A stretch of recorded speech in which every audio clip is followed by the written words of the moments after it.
Hello and thank you for joining for tonight's stories. I hope you enjoy. The Hollow Pines Trail. The librarian's hands shook when she slid the book across the counter. Not from age, she was maybe 35, with sharp green eyes that didn't miss much, but from something else. A tension in her shoulders, like she was waiting for me to change my mind. It's the last forestry survey of the Adirondacks before the '84 reclassification, she said, tapping the cracked leather cover. Most of these got tossed when the digital archives went up. Her nail lingered on the spine, dented and faded. This one's different. I flipped it open.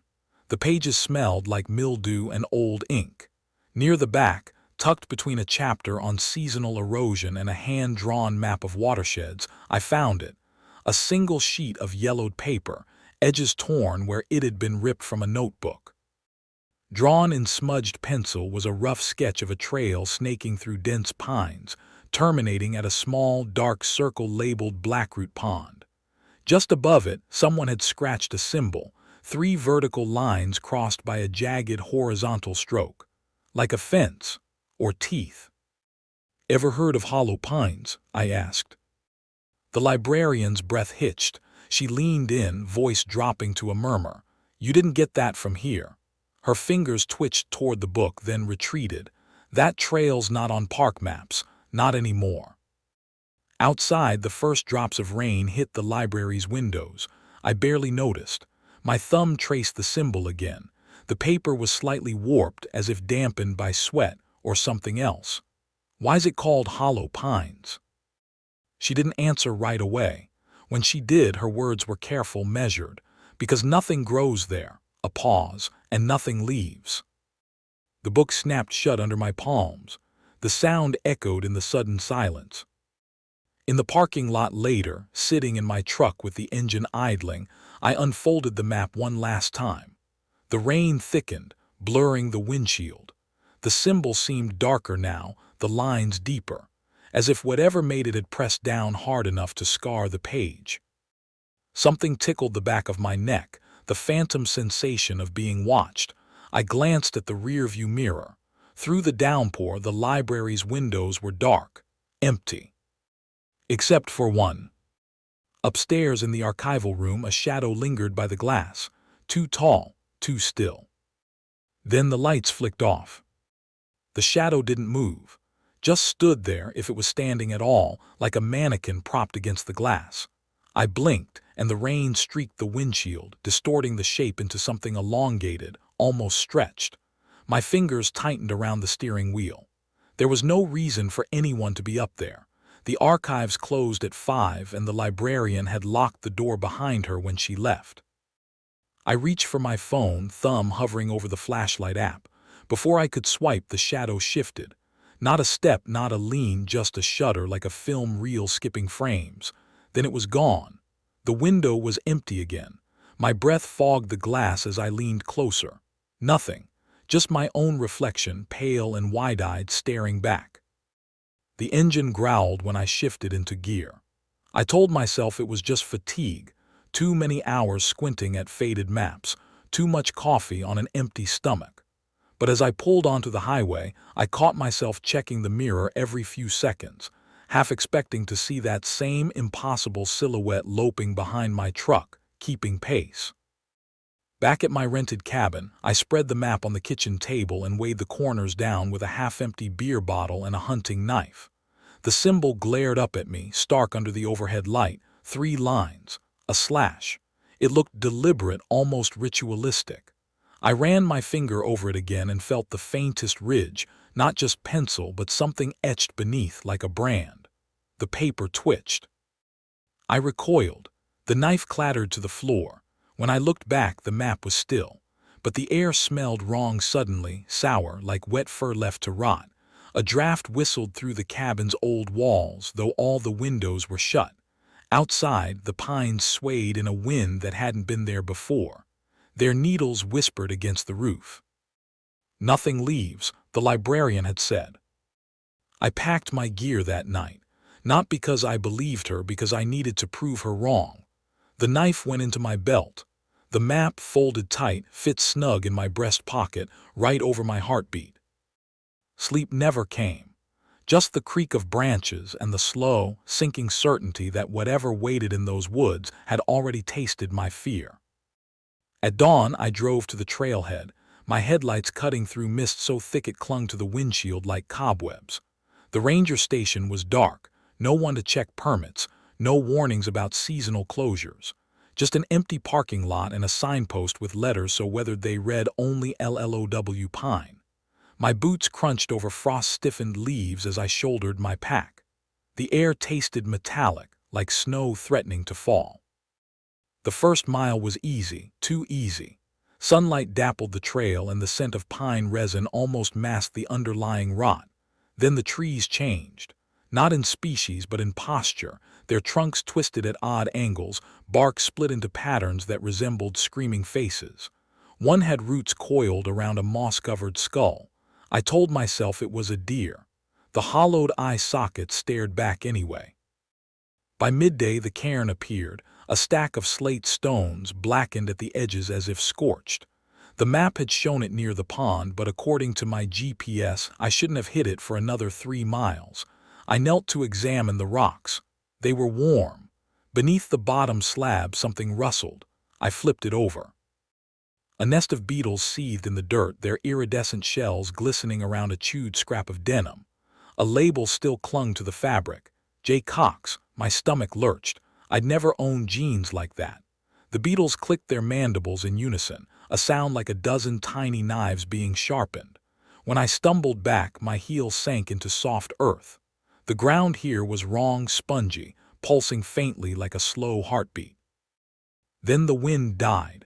The woods went silent, not even the creak of branches. Only the pond ahead, its surface so still it looked frozen. My reflection didn't appear in the water. Something else did. A distortion at first, then a face pressed against the underside, its mouth stretched wide enough to split the cheeks. The water didn't ripple. The face smiled. Behind me, a twig snapped. Not the careless break of an animal. The precise, patient snap of something that wanted to be heard. I didn't turn around. My fingers closed around the knife handle, slick with sweat. The pond's surface remained still, but the face beneath it had vanished. Only my own reflection now, warped and wavering. A drop of sweat slid down my temple. The silence was worse than the sound. It was the silence of a predator holding its breath. Then the smell hit, copper and spoiled meat, thick enough to coat the back of my throat. My gut clenched. I'd smelled death before, gutting deer after a hunt, but this was different. This was ripe, like something left to fester in the sun. Footsteps circled behind me, slow and deliberate. Too heavy for a man, too rhythmic for an animal. I counted them, 4 steps, then silence. 4 more, closing in. The beetles had stopped clicking. Even the wind refused to stir. My pulse hammered in my ears. Don't run, every instinct screamed it. Running meant prey. Running meant the chase. But standing still felt worse. My knees trembled, threatening to buckle. The footsteps stopped inches from my back. Hot, rancid breath seeped through my shirt, burning my skin like acid. Then laughter. A wet, gurgling sound, as if whatever stood behind me had drowned once and never quite finished dying. I spun, knife raised. Empty air. The trees stood sentinel, their twisted branches weaving a canopy too thick for sunlight to pierce. My breath came in ragged gasps. The pond was just a pond again, dark and still. But the ground moved, rippling faintly like the skin of a living thing. A hand burst from the earth, skeletal fingers tipped with blackened nails, clamping around my ankle. Cold shot up my leg, seizing my muscles. I slashed down with the knife, severing 2 fingers. They crumbled to dust. The rest withdrew, dragging something else with it, a scrap of fabric, blood-stained and familiar. My missing sock from last night's laundry. The realization hit like a punch. It had been in the cabin with me, watching, waiting. Above, the branches groaned. Something shifted in the canopy, too large, too fluid. I didn't look up, I ran. And the woods let me. That was the worst part. How the undergrowth seemed to part before me, roots recoiling from my boots, branches lifting just enough to clear my head as I crashed through them. The knife was still in my hand, its blade sticky with whatever passed for blood in that thing. My breath came in ragged bursts, each exhale puffing white in the sudden cold. The temperature had dropped 10 degrees in as many seconds, frost spiderwebbing across the ferns I trampled. Behind me, the laughter continued, weaving between the trees like a second wind. It wasn't chasing, it was hurting. I skidded to a stop at the edge of a ravine I hadn't seen on the map, a sheer drop into blackness, the bottom obscured by mist. The GPS on my wrist flickered, then died. Left or right, the trail had vanished. My lungs burned. A sound to my left, the wet crack of a joint popping backward. I turned just in time to see it step from behind a pine, not the gaunt, skeletal thing from the pond, but something worse. A mockery of a man, its limbs too long, its skin stretched taut over jutting bones. It wore my face, or what was left of it. The lips were gone, the teeth exposed in a permanent grin. Its eyes were mine down to the hazel flecks, but they swam in their sockets, liquid and unblinking. "Lost?" it asked, my voice dripping from its throat like syrup.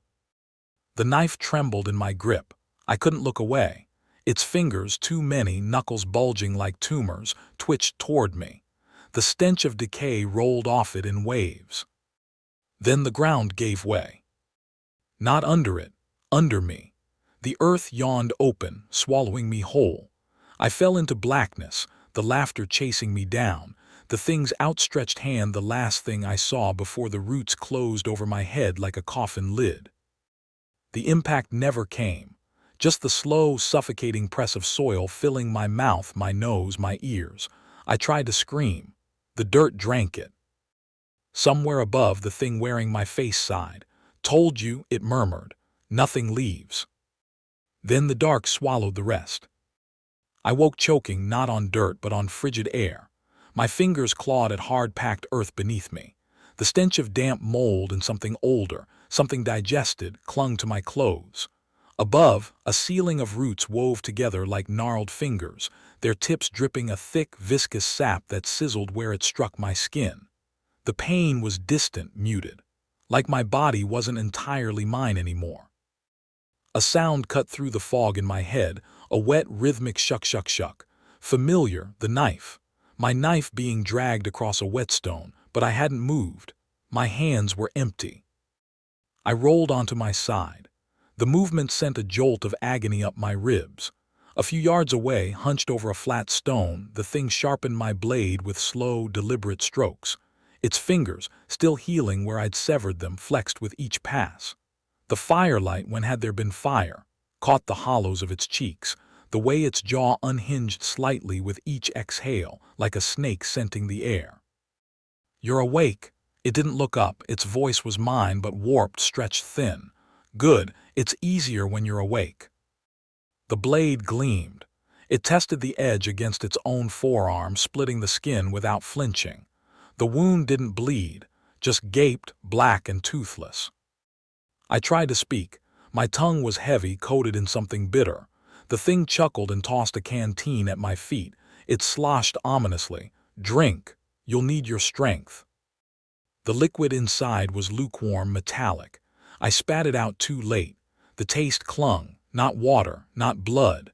Something between the two, thick with the memory of both. It stood then, unfolding itself to its full height. The ceiling should have stopped it. The roots bent to accommodate, whispering as they parted. "Almost time," it said, and this time its grin was all teeth, too many teeth. "She gets hungry." Footsteps echoed from somewhere beyond the root-woven walls, not the thing's. These were lighter, quicker. A child's bare feet slapping against stone. The thing's head snapped toward the sound, its neck twisting like an owl's. A sound escaped it, not words, not laughter. A croon. And the footsteps answered. A giggle, high and sweet, utterly human, floated through the darkness. My skin prickled. The thing turned back to me, its grin widening impossibly, splitting at the corners like overripe fruit. "See," it whispered. "She likes you." The roots above me trembled. Something scratched at them from the other side, small fingers probing for a way in. A thin crack appeared, widening with each push. Pale light spilled through moonlight, but wrong. Too green, too liquid. It pooled around my boots, lapping at the laces like a tide coming in.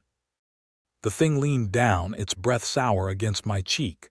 "You should say hello," it murmured, "before she gets impatient." The scratching intensified. The roots groaned, then snapped, not broken but unraveling as if they'd been alive all along and had simply grown bored of holding their shape.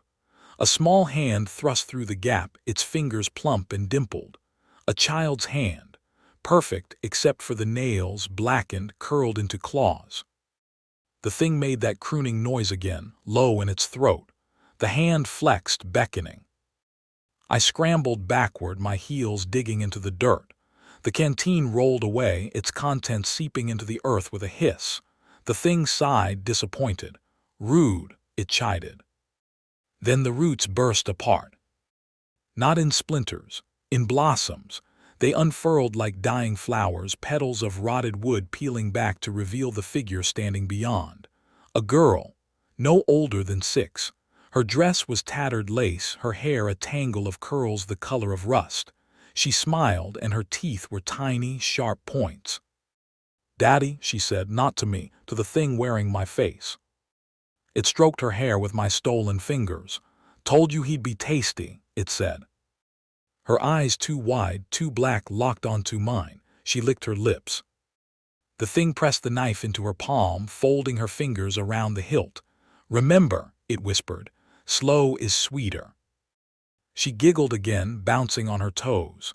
The blade glinted as she stepped forward, her shadow stretching up the wall, not the shape of a child, but something spindly, many-jointed. Hungry.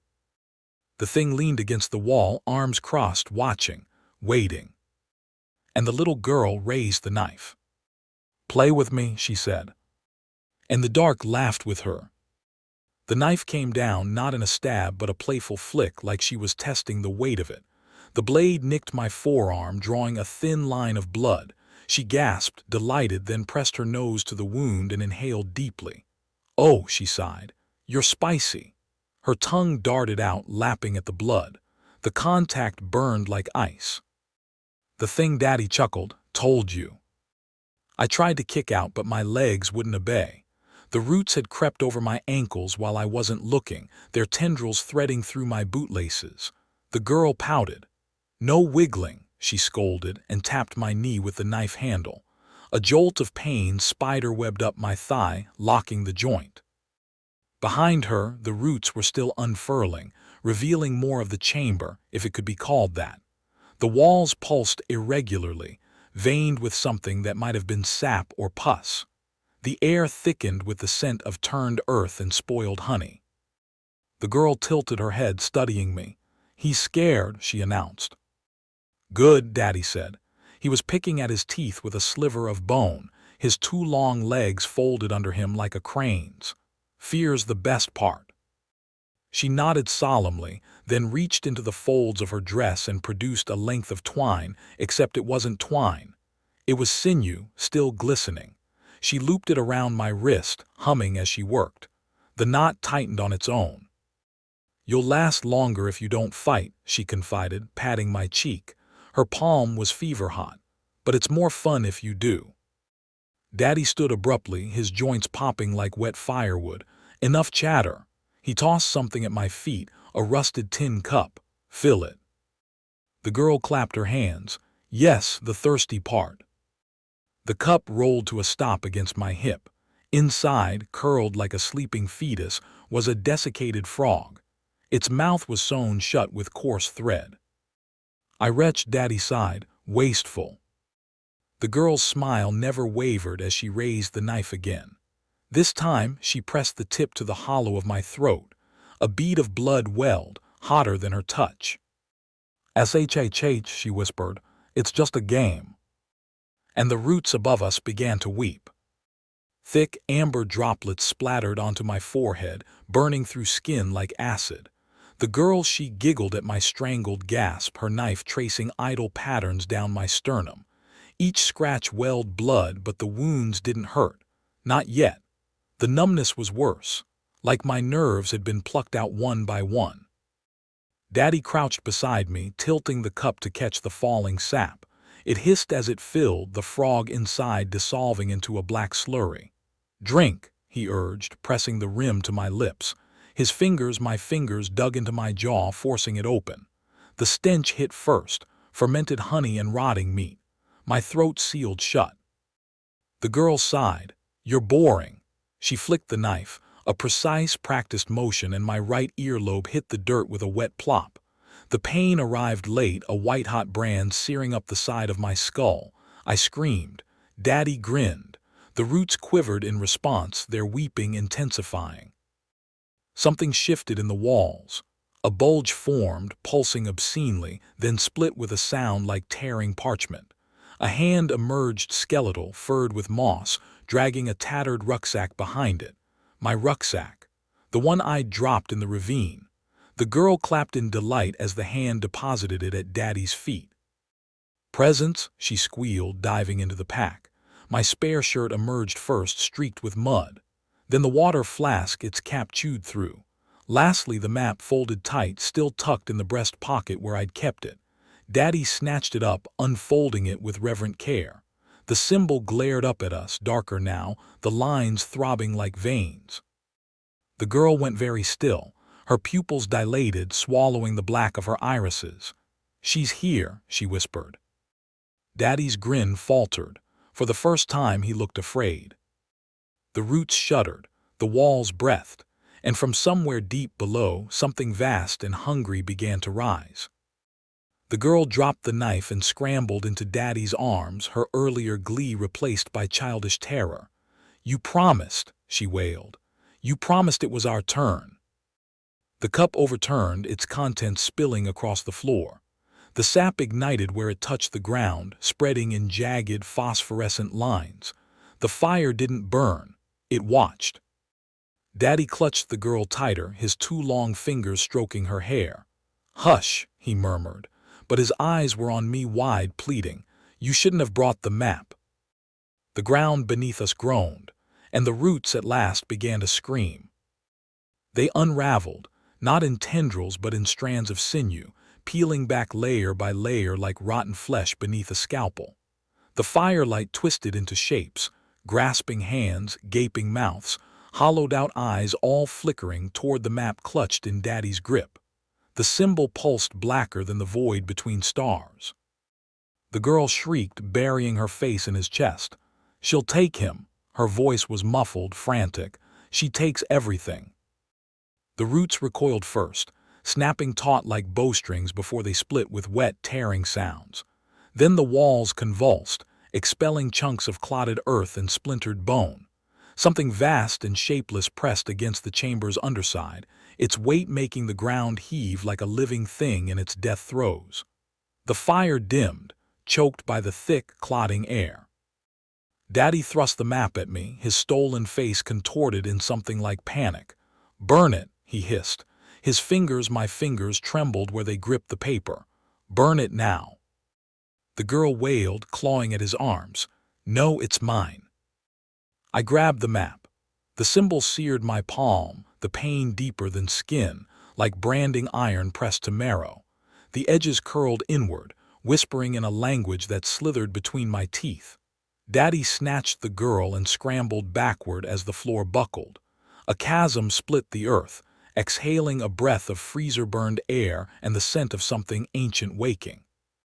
From the blackness below, something reached, not hands but the suggestion of them. Shadows given mass and hunger. They brushed the map's edge and the paper screamed. I threw it into the fire. The flames didn't consume it, they fed it. The symbol unspooled into 3 jagged lines, hovering above the blaze like a barbed hook. The girl's crying cut off abruptly. Daddy went rigid, his jaw unhinging with a wet pop. The thing beneath us moved. The roots lashed out, not at me but at the shadows. They tangled, fought, bled black sap that boiled where it hit the flames. The map curled tighter, its edges fusing into a puckered mouth. It inhaled. The fire bent toward it, stretching like taffy. Daddy's scream was the last human sound in the chamber. Then the shadows twitched, and the map swallowed the light whole. Darkness absolute. And in it something laughed. Not the girl, not Daddy. Something older. Something hungry. The darkness pressed in, thick, suffocating, alive. My fingers scrabbled against the cold earth, but there was no ground left, only the sensation of falling without movement. A wet, rhythmic sound pulsed nearby, drip, drip, drip, like sap from a tapped tree. But it wasn't sap. The metallic tang of blood coated my tongue. Then the whispers began. Not words, not language, just sounds, mimic syllables strung together into something that almost made sense. It came from everywhere at once, the way wind moves through pines.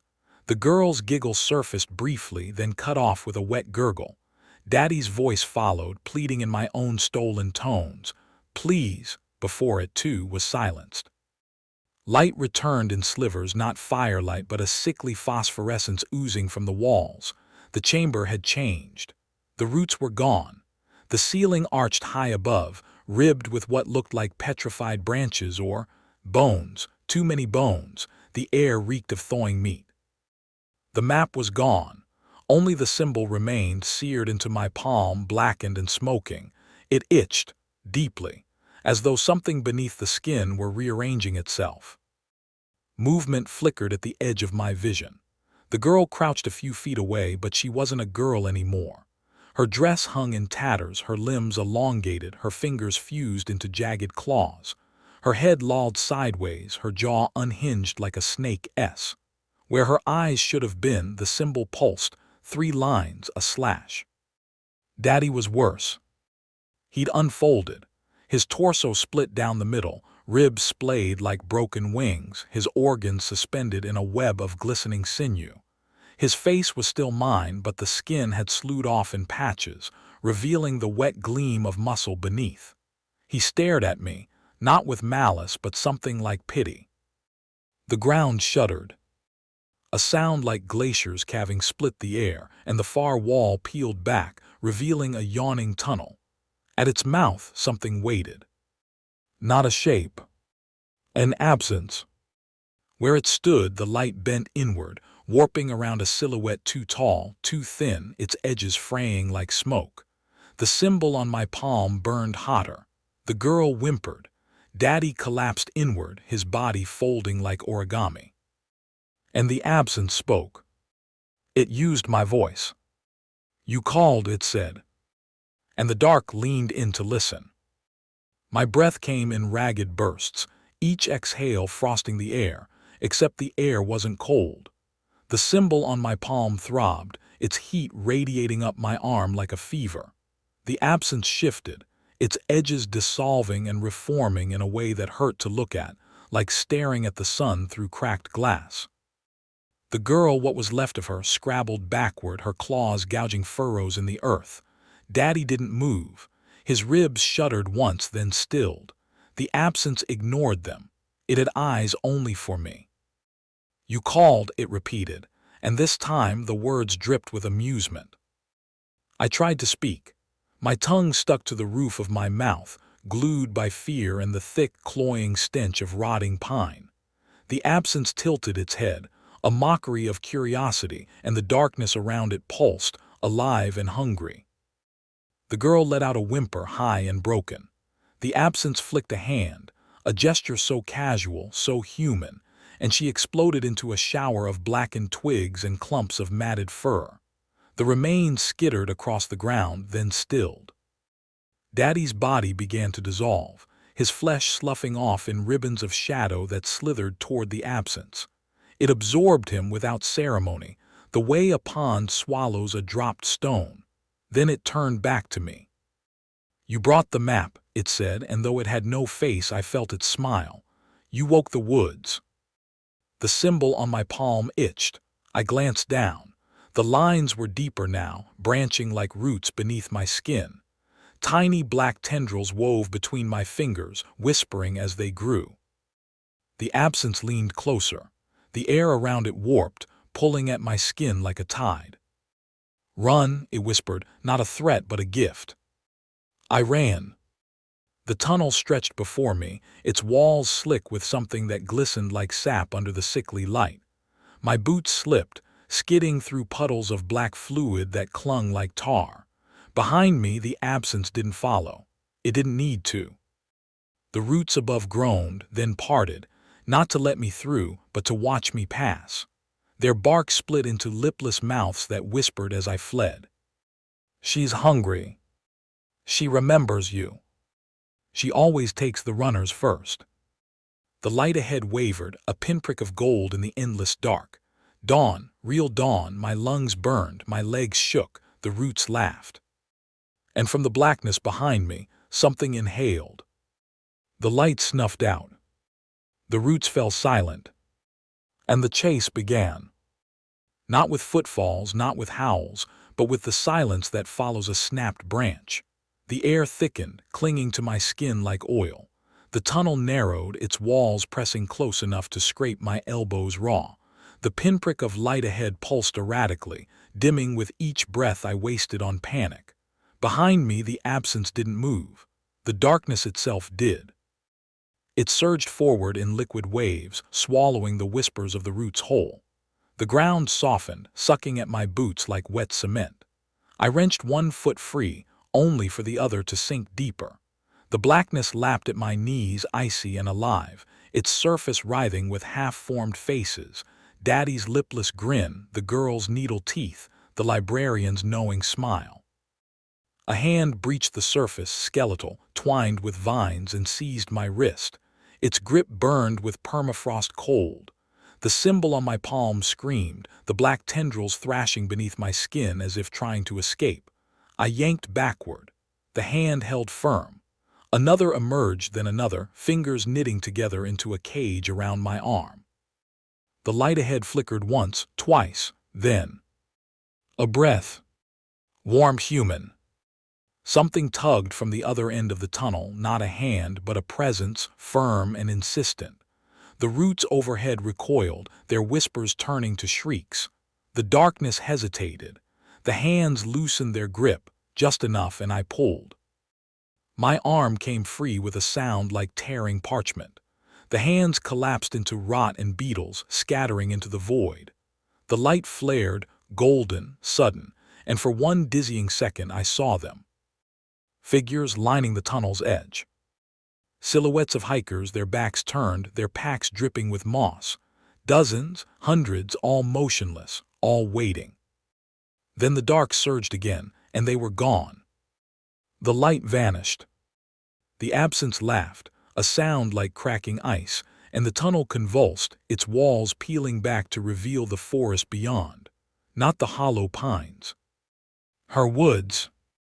The trees stood inverted, roots clawing at a sky the color of a fresh bruise. Their branches writhed, heavy with carcasses, not deer, not rabbits, but shapes too long-limbed, too wrong. One turned its head as I passed, its jaw unhinging in silent greeting. The ground sloped upward, the air grew thin, my lungs ached. And at the crest of the hill, wreathed in deadfall and shadow, stood the thing that had been calling since the library. It wore the map like a second skin. The symbol pulsed once across its chest. And the woods breathed in. Not around me, through me. My ribs expanded without consent, air forced into my lungs like water into a drowning man. The symbol on my palm flared white-hot, its tendrils branching up my arm like cracks in ice. The thing at the hill's crest didn't move. It didn't need to. The trees did its bidding, their roots snaking around my ankles, their sap oozing into my boots, sticky and warm as blood. The inverted forest watched. The carcasses swayed, their hollowed-out eyes tracking my every twitch. One, a thing with too many elbows, twitched its fingers in a mockery of a wave. Its grin split ear to ear, the stitches holding its cheeks together fraying with each breath it didn't take. The absence behind me pushed, not with hands but with will. I stumbled forward, my legs moving without my command. The hill steepened. The air curdled. The thing at the summit unfolded itself, limbs unspooling like loose thread, its chest cavity gaping wide. Inside, the map pulsed, its lines rearranging into a new trail. My trail. the one I'd walked to get here. The roots tightened. The absence exhaled, a gust of freezer-burned wind carrying the librarian's voice, told you it was erased. The thing on the hill extended a hand not to take but to offer. Its palm mirrored mine, the same symbol etched deep, the edges weeping black sap. The message was clear: touch it, finish the circle. My fingers trembled, the woods leaned closer. Then a sound, real human, a zipper. The thing on the hill flinched. For the first time its confidence cracked. Its head snapped toward the noise. A hiker's tent, bright orange and impossibly out of place, pitched between two dead oaks. A man stood beside it, his back turned, shaking out a sleeping bag. He whistled, off-key, unaware. The roots around my ankles slackened. The absence recoiled. The thing on the hill hissed, its form flickering like a guttering candle. And I ran, not toward the hiker but parallel to him, skirting the edge of the clearing. The woods resisted, branches lashing at my face, roots snagging my boots. But the thing's attention was divided now. Its hunger wavered. The hiker turned. Our eyes met. His widened not in fear but recognition. "Josh," he called. A name, my name. The symbol on my palm screamed. And the woods, for the first time, hesitated. The hiker's voice, familiar, impossibly so, cut through the silence like a knife. His face was one I knew from trailhead parking lots and late-night campfires, though I couldn't place his name. The orange of his tent burned against the washed-out grays of the inverted forest, a flare of color where none should exist. The thing on the hill twitched. Its outstretched hand curled into a fist, black sap oozing between its fingers. The trees shuddered in response, their roots retracting just enough for me to wrench my legs free.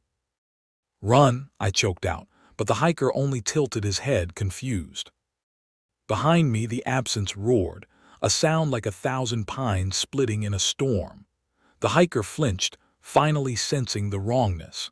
His sleeping bag slipped from his grip, unfurling across the deadfall like a shroud. The symbol on my palm moved. The tendrils beneath my skin surged upward toward my elbow as if drawn to the hiker, to his name. My vision blurred at the edges, pain spiderwebbing through my arm. The thing on the hill lunged, not at me but at him. The hiker stumbled back, his boot catching on a root. He fell hard, the impact jolting something loose in the air. The tent collapsed inward, its poles snapping like bones. The ground beneath him rippled, alive and hungry. I didn't think. I grabbed him, my branded hand closing around his wrist. The moment we touched, the symbol flared white-hot. The hiker screamed. The woods screamed louder. A shockwave tore through the clearing, flattening the deadfall. The thing on the hill fractured, its form splitting down the middle like rotten wood. The absence recoiled, the darkness unraveling at the edges. And then, daylight. Real, unfiltered daylight pouring through the canopy above. We weren't in the inverted forest anymore. We were back, kneeling in the mud beside the scorched cairn, the hollow pines trail stretching ahead, ordinary and silent. The hiker gasped, clutching his wrist where I'd touched him. 3 jagged lines bloomed across his skin, faint but unmistakable. The map symbol. His eyes met mine, wide with dawning horror. "What did you do?" From the trees something laughed, wet, gurgling, close. And the woods exhaled. The laughter cut off mid-gurgle, replaced by the distant call of a chickadee. Sunlight, real, golden, warm, filtered through the pines, dappling the moss where we knelt. The hiker's wrist pulsed red where the symbol had seared into his skin, but the black tendrils that had writhed beneath mine were gone, leaving only a pale scar. "You okay?" I rasped. My throat felt shredded. He stared at his wrist, then at the cairn, now just a pile of ordinary stones. "I think so." His voice steadied. "But I don't remember how I got here." Neither did I, not fully, but the weight in my pocket told me enough. I pulled out the map. It was blank. We helped each other stand. His tent was still pitched a few yards away, ordinary and intact. His pack leaned against a tree, a thermos of coffee still warm inside. The forest smelled of pine and damp earth, nothing more. We didn't speak as we packed up. Didn't need to. Somewhere behind us, the wind sighed through the trees, just whined this time. At the trailhead, my truck waited untouched. The hiker hesitated before getting into his own car. "Josh," he said suddenly, as if remembering, "you ever come back out here?" I looked at the woods. They looked back quiet, endless, ordinary. "No," I lied. He nodded, flexing his wrist. The symbol had faded to a faint pink. "Yeah, me neither." As his taillights vanished down the dirt road, I traced the scar on my palm. It didn't itch anymore. The librarian was watering her geraniums when I returned the journal. She took it without a word, her smile knowing but kind. "You look better," she said. I did. That night I burned the blank map in my fireplace. The flames consumed it hungrily, too hungrily, but when the ashes cooled, they were just ashes. Nothing more. And when I slept, I dreamed of nothing at all. The symbols in the dark. Tell me you didn't pack just granola bars. Aaron Hoffman glanced up from his duffel bag to see Jenna leaning against the motel doorway, arms crossed. The neon vacancy sign outside painted her skeptical expression in flickering pink. "Protein bars," he corrected, holding one up. 12 grams per. "You're gonna die." She tossed a grease-stained paper bag at his chest. Inside, 2 egg and cheese sandwiches, still warm. "Local diner. Guy at the counter said if you're hiking Pine Hollow, you'll need the calories." Aaron caught the bag with a grunt, peeling back the paper to reveal melted cheese oozing onto his fingers. "Guy at the counter know what he's talking about?" he asked, taking a bite. The salt and fat hit his tongue like a revelation after 12 hours of highway gas station food. Jenna shrugged, but her eyes darted to the window where the tree line swallowed the horizon. "Said his cousin went hunting out there last fall, came back with his boots full of pine needles and his rifle jammed with sap. Wouldn't say why." She paused. "Also kept calling it the Hungry Woods. Take from that what you will." Aaron wiped his mouth with the back of his hand, suddenly aware of how quiet the motel parking lot was. No cars, no distant TVs, just the creak of the vacancy sign and the low hum of something that might have been wind through the pines. Or not. He'd spent a decade chasing stories that evaporated under scrutiny, but this place had teeth. "Camera batteries are charged," Jenna said, tapping the side of her backpack where the equipment bulged. "But if we're doing this, we leave before sunrise. Bartender downstairs says the logging roads flood by noon when the snowmelt kicks in."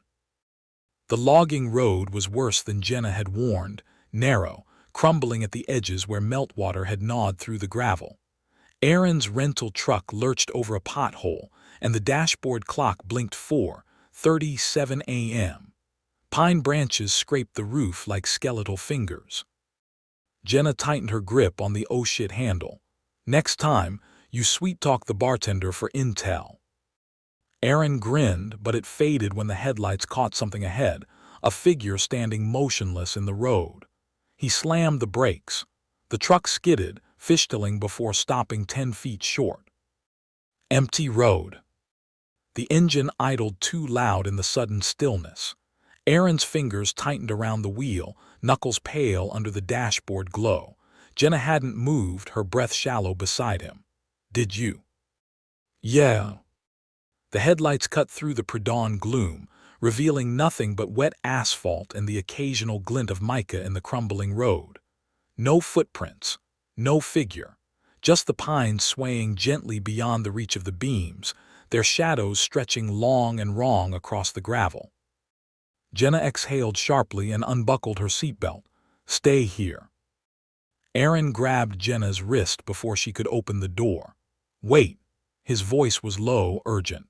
The truck's headlights flickered, just once, but it was enough to make his pulse spike. He'd seen this before in the Andes, right before a landslide buried 2 researchers alive. Electrical interference.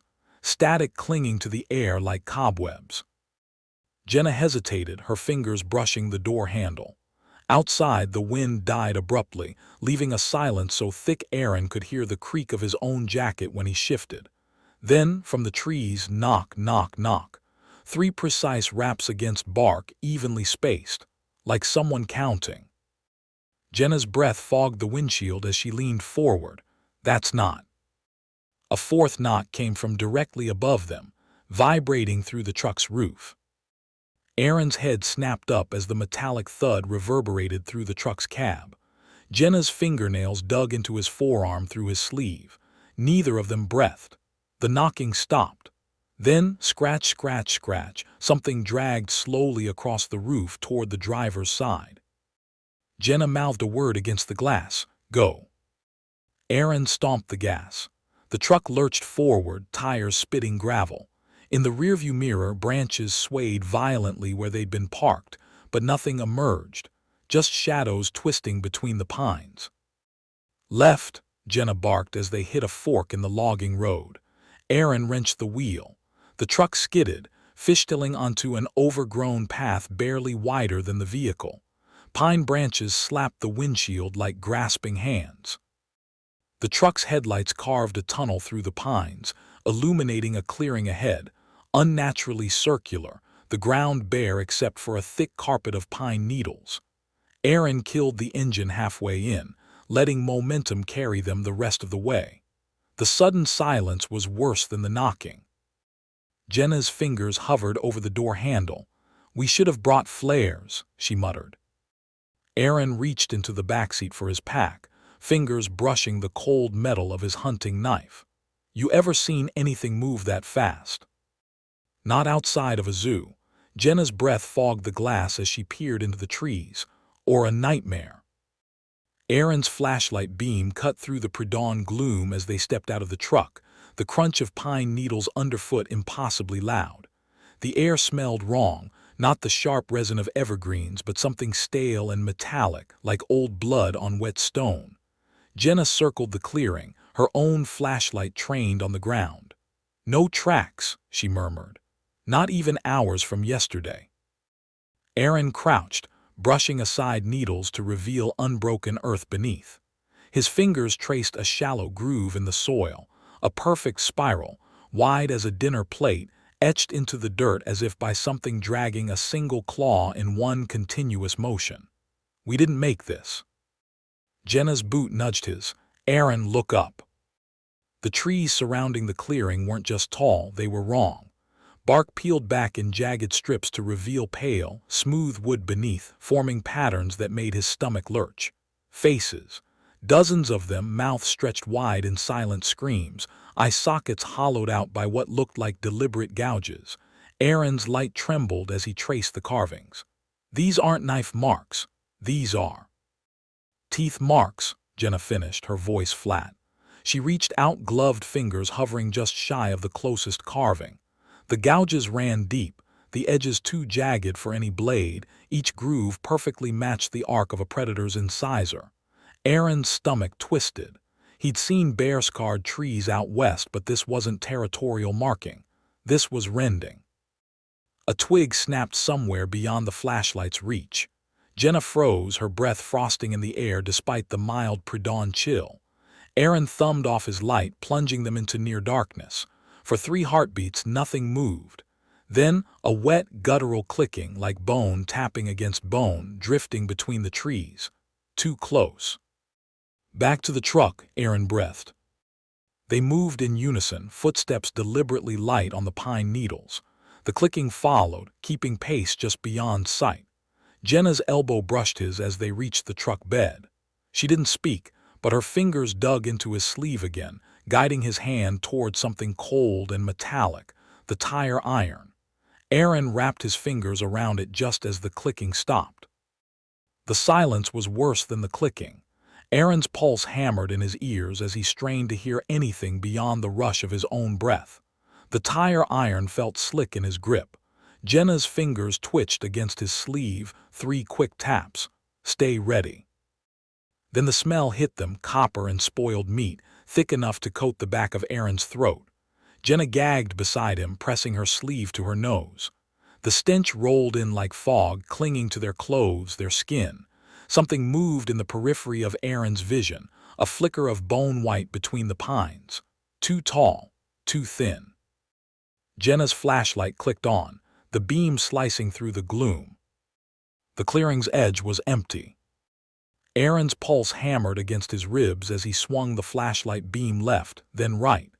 The trees stood motionless, their grotesque faces frozen in silent agony. "Jenna," he whispered, "get in the truck now." She didn't argue. They moved in sync, backs pressed together as they edged toward the cab. The stench intensified, wet fur and rancid fat, like a gut paw left to rot in the sun. Jenna's breath came in short, sharp bursts against his shoulder. Her fingers fumbled for the door handle. A branch cracked directly behind them. Aaron spun, tire iron raised. The flashlight beam trembled across empty space, then caught movement high in the pines. Something twisted between the branches, limbs bending at angles that made his joints ache in sympathy. Jenna's choked gasp confirmed it wasn't his imagination. The thing moved like a spider testing its web, all jerking, elongated limbs. The flashlight beam jerked wildly as Aaron's arm trembled, catching glimpses of something pale and segmented moving between the branches, too fast, too fluid. A wet snap echoed through the clearing as one of its limbs unfolded downward, revealing a joint that bent the wrong way entirely. Jenna's grip on his jacket tightened. "Aaron," she breathed, voice strangled. "That's not." Another branch cracked overhead. Pine needles rained down as something heavy shifted position. Aaron's light swept upward just in time to catch the glint of antlers, not perched atop a skull, but fused to the bone in jagged, asymmetrical spikes. The creature's face came into view for half a second, sunken eyes reflecting the light like a predator's, a mouth stretched too wide, lips peeled back from teeth that weren't teeth at all but splintered bone filed to points. Jenna yanked the truck door open. The creature hissed, a sound like steam escaping a cracked pipe. Aaron swung the tire iron blindly as he backpedaled, feeling the vibration of metal connecting with something solid, too solid. A clawed hand swiped at his face, missing by inches as he ducked into the cab. Jenna already had the engine roaring before his door slammed shut. The truck lurched forward, tires spitting pine needles. In the rearview mirror, the creature dropped from the trees with impossible grace, landing in a crouch that sent its elongated limbs splaying outward like a starved spider. Then it moved, not running but flowing across the ground, joints bending in ways that made Aaron's stomach heave. Jenna wrenched the wheel left, sending them careening down the logging road. Branches scraped the windows like fingernails. The truck's headlights carved a frantic path through the trees, shadows twisting like living things as they fled. Jenna's knuckles were bone white on the wheel, her breath coming in sharp bursts. "Did you see how it moved?" she hissed. That's not possible." Aaron clutched the dash as they hit a pothole, the suspension groaning. His pulse roared in his ears, but beneath that, something worse, a sound like wind through dry reeds, except it wasn't wind. It was breathing, ragged and wet, keeping pace with the truck just beyond the tree line. Jenna's eyes flicked to the passenger side mirror. "Oh God," she whispered. "It's keeping up." Aaron twisted in his seat. Between the pines, a flash of emaciated limbs, moving in a loping gait that covered ground too fast. The creature's antlers caught the pre-dawn light, glinting like wet bone. Then it changed, its gait shifted, shoulders rolling forward, arms lengthening grotesquely until it was running on all fours, its spine arching like a starved wolf. Jenna swore and stomped the gas. The engine screamed. A shape lunged from the underbrush, not the creature but a second one, all knotted muscle and too many joints. It slammed into the passenger door with a metallic crunch. Aaron jerked back as claws scraped the window, leaving greasy streaks. The thing's face pressed against the glass, its nostrils flaring as it sniffed, its mouth unhinging to reveal a blackened tongue too long for its skull. Jenna wrenched the wheel hard right. The truck fishtailed, tires screeching, and the thing disappeared into the dark.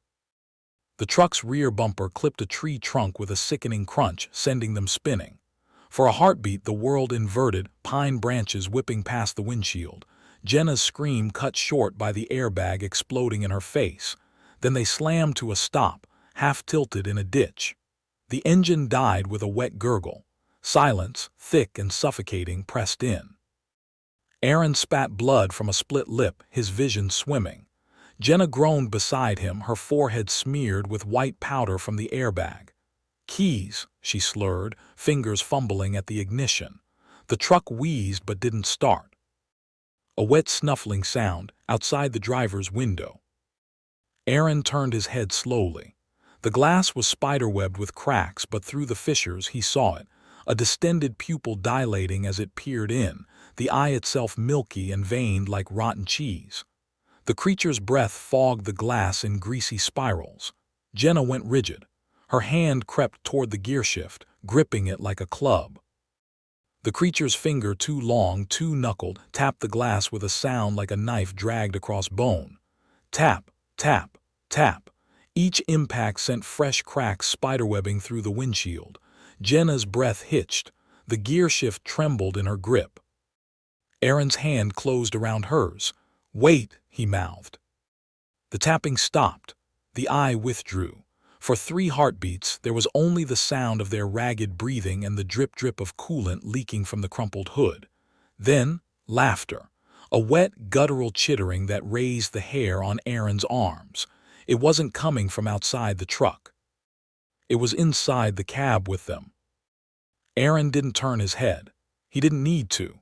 The laughter coiled around the cab like a living thing, wet, hiccuping giggles that skittered from the backseat to the dashboard, impossibly close to his ear. Jenna's fingernails bit into his palm. Her breath came in shallow hitches, her pupils dilated to black pits in the dim light. Something moved behind them, a rustle of fabric, the creak of upholstery. The stench of rancid fat thickened.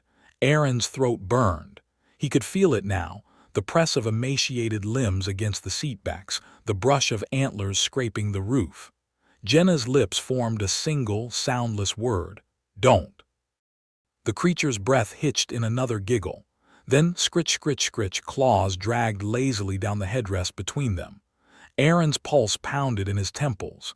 He'd seen bears bluff charge, had watched wolves circle a kill. This was different. This thing was playing. Jenna's free hand inched toward the glove compartment. The creature's laughter hitched, then stopped. The cab went preternaturally still. Aaron's muscles locked. Jenna's fingers brushed the latch. The glove compartment clicked open.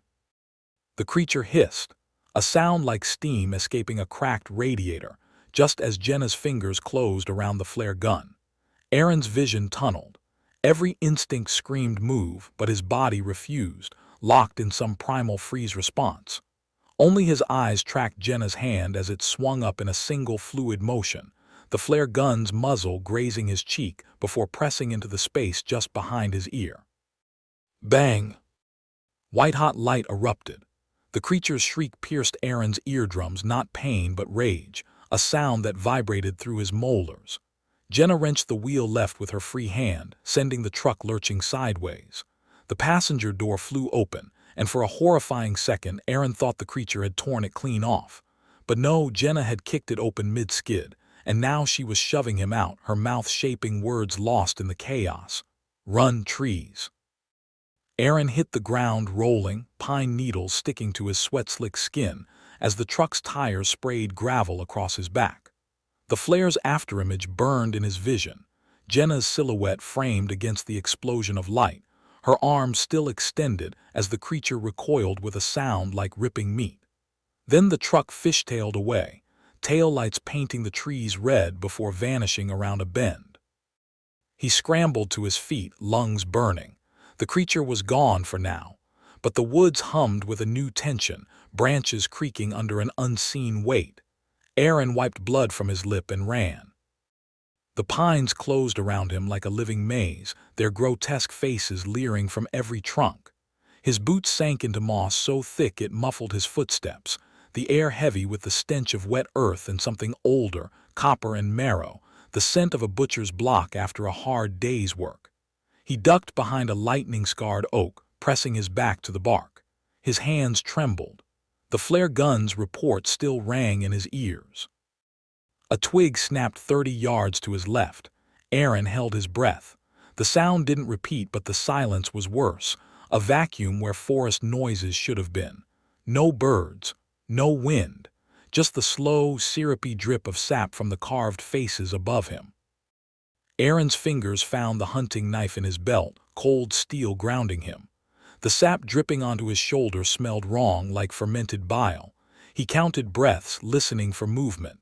Then tap, tap, tap. 3 precise knocks against bark echoing from deeper in the woods, not where the twig had snapped. A diversion.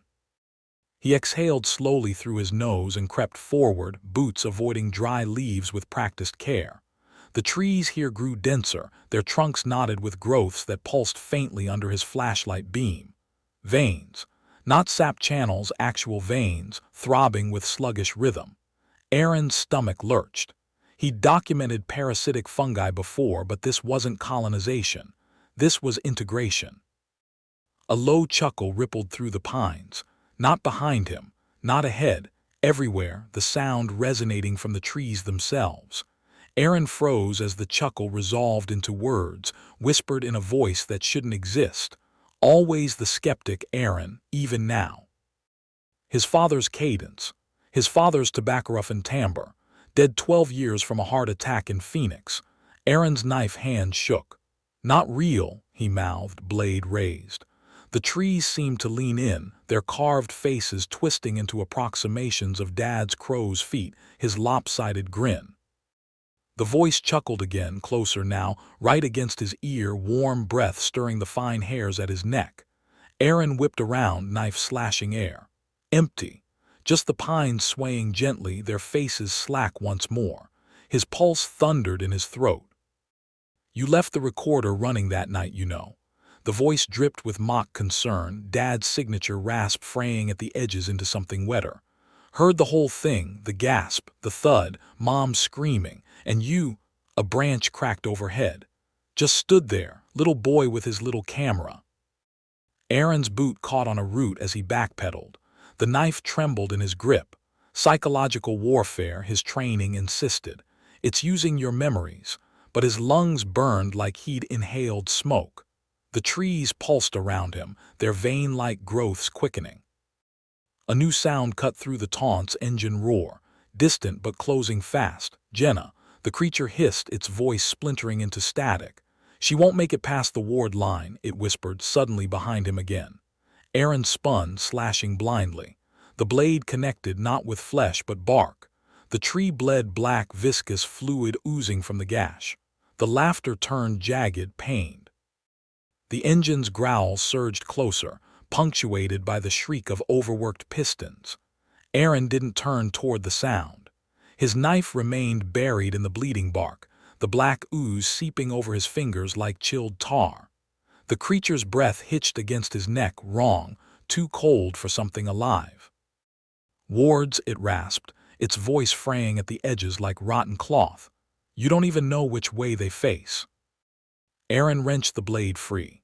The tree shuddered, its pulsing veins constricting. Behind him, headlights sliced through the pines, Jenna's truck, fishtailing around a bend with one door hanging grotesquely open. The creature's laughter dissolved into a wet snarl as the beams hit it. Aaron caught only a glimpse, a skeletal limb recoiling, antlers dripping black fluid, before it flowed backward into the trees, melting into the shadows like ink in water. The truck skidded to a halt beside him, spraying pine needles. Jenna leaned across the seat, her face streaked with soot from the flare. "Move!" she screamed, one arm outstretched. Aaron lunged, grabbing her wrist as something whipped past his ankles, a clawed hand snatching at empty air. He tumbled into the cab, slamming the door just as another set of talons scraped metal. The truck roared back onto the logging road, its suspension groaning under the abuse. Aaron clutched the dash, his fingers tacky with the tree's black ooze. Jenna's knuckles were bone-white on the wheel, her breath coming in sharp, controlled bursts. The rearview mirror reflected nothing but swaying pines, no pursuit, No emaciated limbs flickering between trunks, just the road unraveling behind them like a severed umbilical cord. "You're bleeding," Jenna said, her voice oddly calm.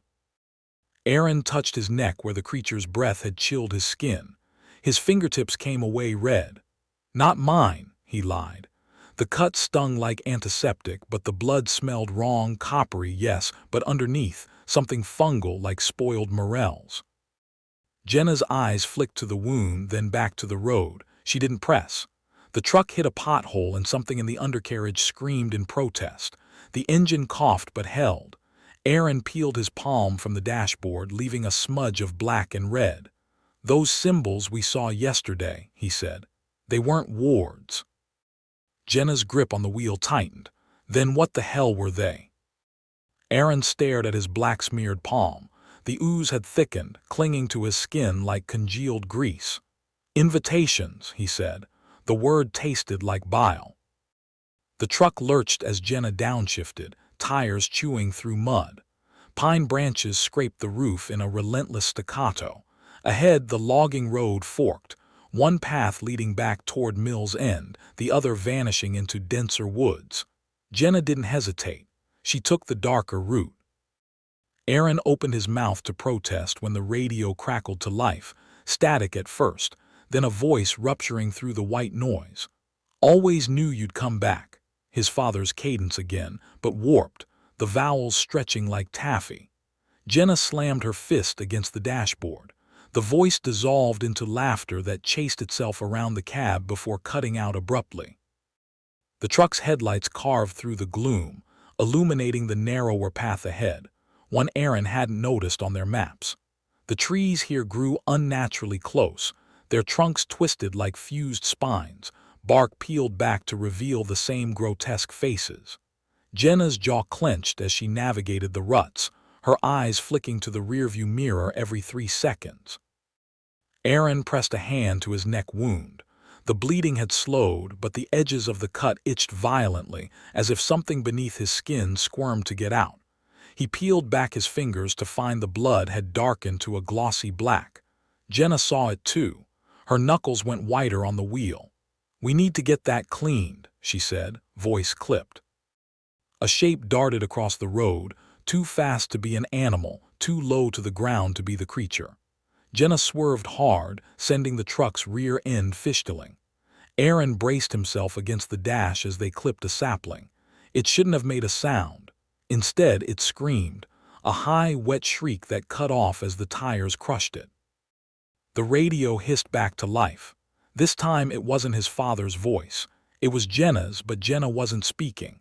The radio Jenna giggled, the sound warping into something guttural. "You missed the turn," it crooned. Real Jenna's foot slammed the brake. The truck skidded to a stop, tires smoking. Jenna's breath fogged the windshield as she stared at the radio, her own voice still oozing from the speakers, the words twisting into a wet gargle. Then silence. The engine ticked. Outside, the pines stood unnaturally still, their branches frozen mid-sway. Aaron reached for the dial. Jenna caught his wrist. "Don't," she whispered. Her pupils were dilated black, reflecting the dashboard lights like twin eclipses. "It wants us to react." A twig snapped somewhere ahead. Not the sharp crack of stepping on dry wood, the moist pop of something biting down. Jenna's fingers tightened around the gearshift. The truck's headlights illuminated a bend in the road where the trees leaned closer, their trunks braided together like fused vertebrae. The path narrowed to a single lane, barely wide enough for the truck. Aaron wiped his black-streaked palm on his thigh. The ooze clung like tar. "We can't go back," he said. The words tasted true. Whatever waited behind them wasn't letting them leave the same way they came. Jenna exhaled through her nose and eased the truck forward at a crawl. The headlights barely pierced the gloom where the trees pressed in, their twisted limbs forming a tunnel of knotted wood. The air smelled thick with decomposition, not rot, but something older, like peat bog corpses leaching into the soil. Something thumped against the roof. Jenna didn't flinch. Her eyes stayed locked on the path ahead where the road dissolved into mud and moss. Next time you pick a research site, she muttered, maybe try a beach. Aaron's laugh came out strangled. His fingers brushed the wound on his neck again. The skin around it had gone numb. The radio crackled once, just static this time before dying. The truck's engine sputtered as they passed beneath an arch of fused pines, their trunks braided together like rope. Aaron's breath hitched. Between the strands of bark, something glistened, pale, segmented limbs moving in sync with the truck's speed, matching them, watching. The truck's headlights flickered as they passed under the archway of twisted pines, casting long shadows that slithered across the dashboard. Jenna's hands didn't tremble on the wheel, but Aaron saw the way her throat worked, swallowing hard like she was forcing down bile. The segmented thing in the trees kept pace, its movements a liquid ripple between the bark. Then the road ended. Not gradually, not with peters out ruts or overgrown brush, but abruptly, as if someone had taken a knife to the earth. Jenna stomped the brake. The truck's nose dipped over the edge of a sheer drop, headlights illuminating nothing but swirling mist below. Aaron's hand shot out to brace against the dash. The thing in the trees stopped moving. Silent, the kind that presses against eardrums. The mist below churned like boiling water. Jenna threw the truck into reverse, tires spitting mud as they lurched backward, just as the fused pines groaned and tightened, their braided trunks cinching like a noose. Aaron's window shattered inward. A skeletal hand, its fingers two-jointed, hooked into his collar. Jenna stomped the gas. The truck's bumper clipped a tree as they fishtailed free, tearing the creature's grip away with a sound like Velcro ripping. Cold air whipped through the broken window. Aaron clutched his throat where the claws had scored him. No blood, just a freezing numbness spreading under his skin. The rearview mirror showed the archway collapsing inward, the trees convulsing as something thrashed within their woven limbs. Jenna didn't slow. "Hold on," she gritted out and yanked the wheel left. The truck plowed through underbrush, branches screeching against metal. They burst into another clearing, smaller than the first, dominated by a single lightning-blasted oak. Its trunk bore a spiral of symbols carved deep into the wood, the grooves weeping black sap. Jenna killed the engine.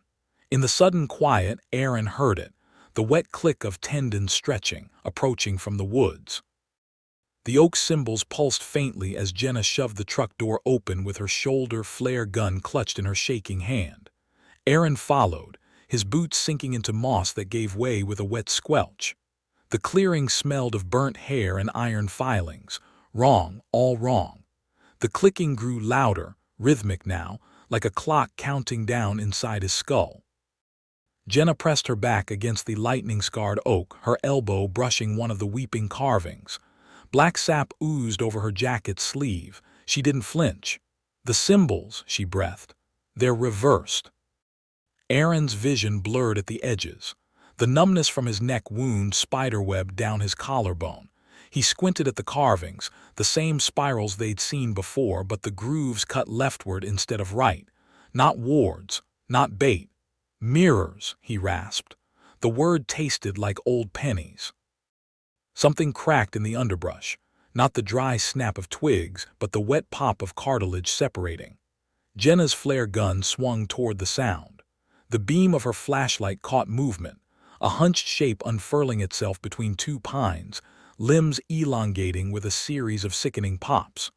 The creature's antlers scraped the lower branches, dislodging clumps of moss that hit the ground with fleshy plops. Jenna's flare gun trembled, not from fear, Aaron realized, but from the vibration humming up from the ground. The oak's roots pulsed beneath their feet, throbbing like a sickened heartbeat. The creature paused mid-unfurl, its elongated neck twisting to peer at them with eyes that reflected no light. Just pits. Hungry, yawning pits. Aaron's knife was out before he registered moving. The numbness in his neck spidered down his arm, making his grip clumsy. The creature's jaw unhinged with a wet click, revealing rows of needle teeth slick with black fluid. It didn't advance. It waited. "It won't cross the line," Jenna whispered. Her sleeve was soaked with the oak sap, the black ooze seeping into her cuff. The reversed symbols, they're not keeping it out, they're keeping us in. Aaron's breath fogged in the air, though the night was humid. The creature's breath didn't fog at all. It leaned closer, antlers scraping bark, and sniffed, a long, wet inhalation that flared its nostrils, testing, taunting. The flare gun's muzzle wavered as Jenna's arms trembled. Not from fear, Aaron saw it now, but from the roots beneath them, vibrating like piano wires plucked by invisible fingers. The oak's black sap dripped onto his boot with a sound like grease hitting a hot skillet. The creature cocked its head, antlers scraping bark. Its nostrils flared again. Aaron's numb fingers tightened on the knife. Mirrors, he thought wildly, not wards, not bait. The symbols pulsed in time with the roots, thump, thump, thump, a heartbeat out of sync with his own. Jenna's boot nudged his. Backstep, she breathed, slow. They moved in unison, shoulders brushing the oak's seeping trunk. The creature's talons flexed, gouging furrows in the moss. It didn't follow. Its pupil-less eyes tracked them with reptilian precision as they edged along the symbol-carved perimeter. The creature's jaw stretched wider, too wide, the skin at the corners splitting with a sound like tearing parchment. Its breath rolled over them, thick with the stench of spoiled marrow. Aaron's numb fingers tightened around the knife, but Jenna's elbow jabbed into his ribs. "Don't," she hissed. "It wants you to swing." The roots beneath them pulsed faster, their rhythm syncopating with Aaron's heartbeat until his vision throbbed at the edges. Black sap dripped from the oak's carvings, hitting the moss with sizzling pops. The creature's talons flexed again, sinking deeper into the earth. Waiting. Jenna's boot heel scraped backward another inch. The flare gun's muzzle dipped slightly, not surrender but realignment. Aaron mirrored her movement, his shoulder blades pressing into the oak's seeping bark. The numbness from his neck wound spidered down his spine now, cold as buried iron. The creature's head snapped sideways with a wet crack, its antlers shearing through a low-hanging branch. The severed limb hit the ground and writhed, twitching like a dying centipede. Aaron's breath hitched. Jenna's finger whitened on the flare gun's trigger. The severed branch spasmed at their feet, its splintered end spewing black ichor that bubbled like acid. Jenna's flare gun twitched, not toward the creature but the writhing limb. She fired. The explosion of light sent the creature recoiling with a shriek that split the night air like glass.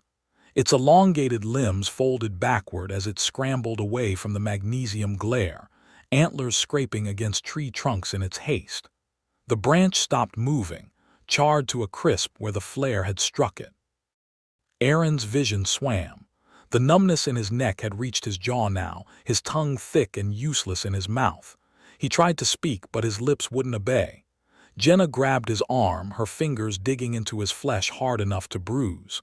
"Look," she hissed, dragging his gaze downward. The oak's roots were shifting, not just pulsing, but uncoiling from the earth like waking serpents. The symbols carved into the trunk glowed faintly, the black sap sizzling as it dripped onto the disturbed soil. A sound like 1,000 whispers filled the clearing, the words indistinct but the intent clear: hunger. The whispers weren't coming from the trees. They were coming from inside Aaron's skull, 1,000 overlapping voices, each one peeling away layers of his thoughts like bark from a rotting log. His vision doubled, tripled, the oak's twisted limbs fracturing into a dozen identical copies. Jenna's grip on his arm was the only anchor, her fingers burning through the numbness spreading down his shoulder. The roots erupted from the soil. Not up, out, lashing toward them like whips. Jenna yanked Aaron sideways as a root thicker than his thigh speared the space where his ribs had been. The air reeked of burning hair and wet earth. The creature, no longer retreating, crouched at the clearing's edge, its antlers twitching in time with the roots thrashing. The roots coiled around Aaron's ankle before he could react, cold as buried iron, tightening with a creak of ancient wood. Jenna's flare gun flashed again, the shot going wide as another root lashed around her wrist. The magnesium glare lit the clearing in stark relief, the oak's trunk splitting open like a wound, the symbols within pulsing black. Aaron's knife sawed at the root, the blade biting deep. The thing screamed, not the creature's shriek, but the oak itself, a sound like nails dragged across slate. Black sap gushed from the cut, sizzling where it hit his boots. The root loosened just enough for him to wrench free, but the numbness in his neck was spreading faster now, his movements sluggish as tar. Jenna wasn't faring better. Her flare gun lay in the moss, her fingers clawing at the root, cinching her throat.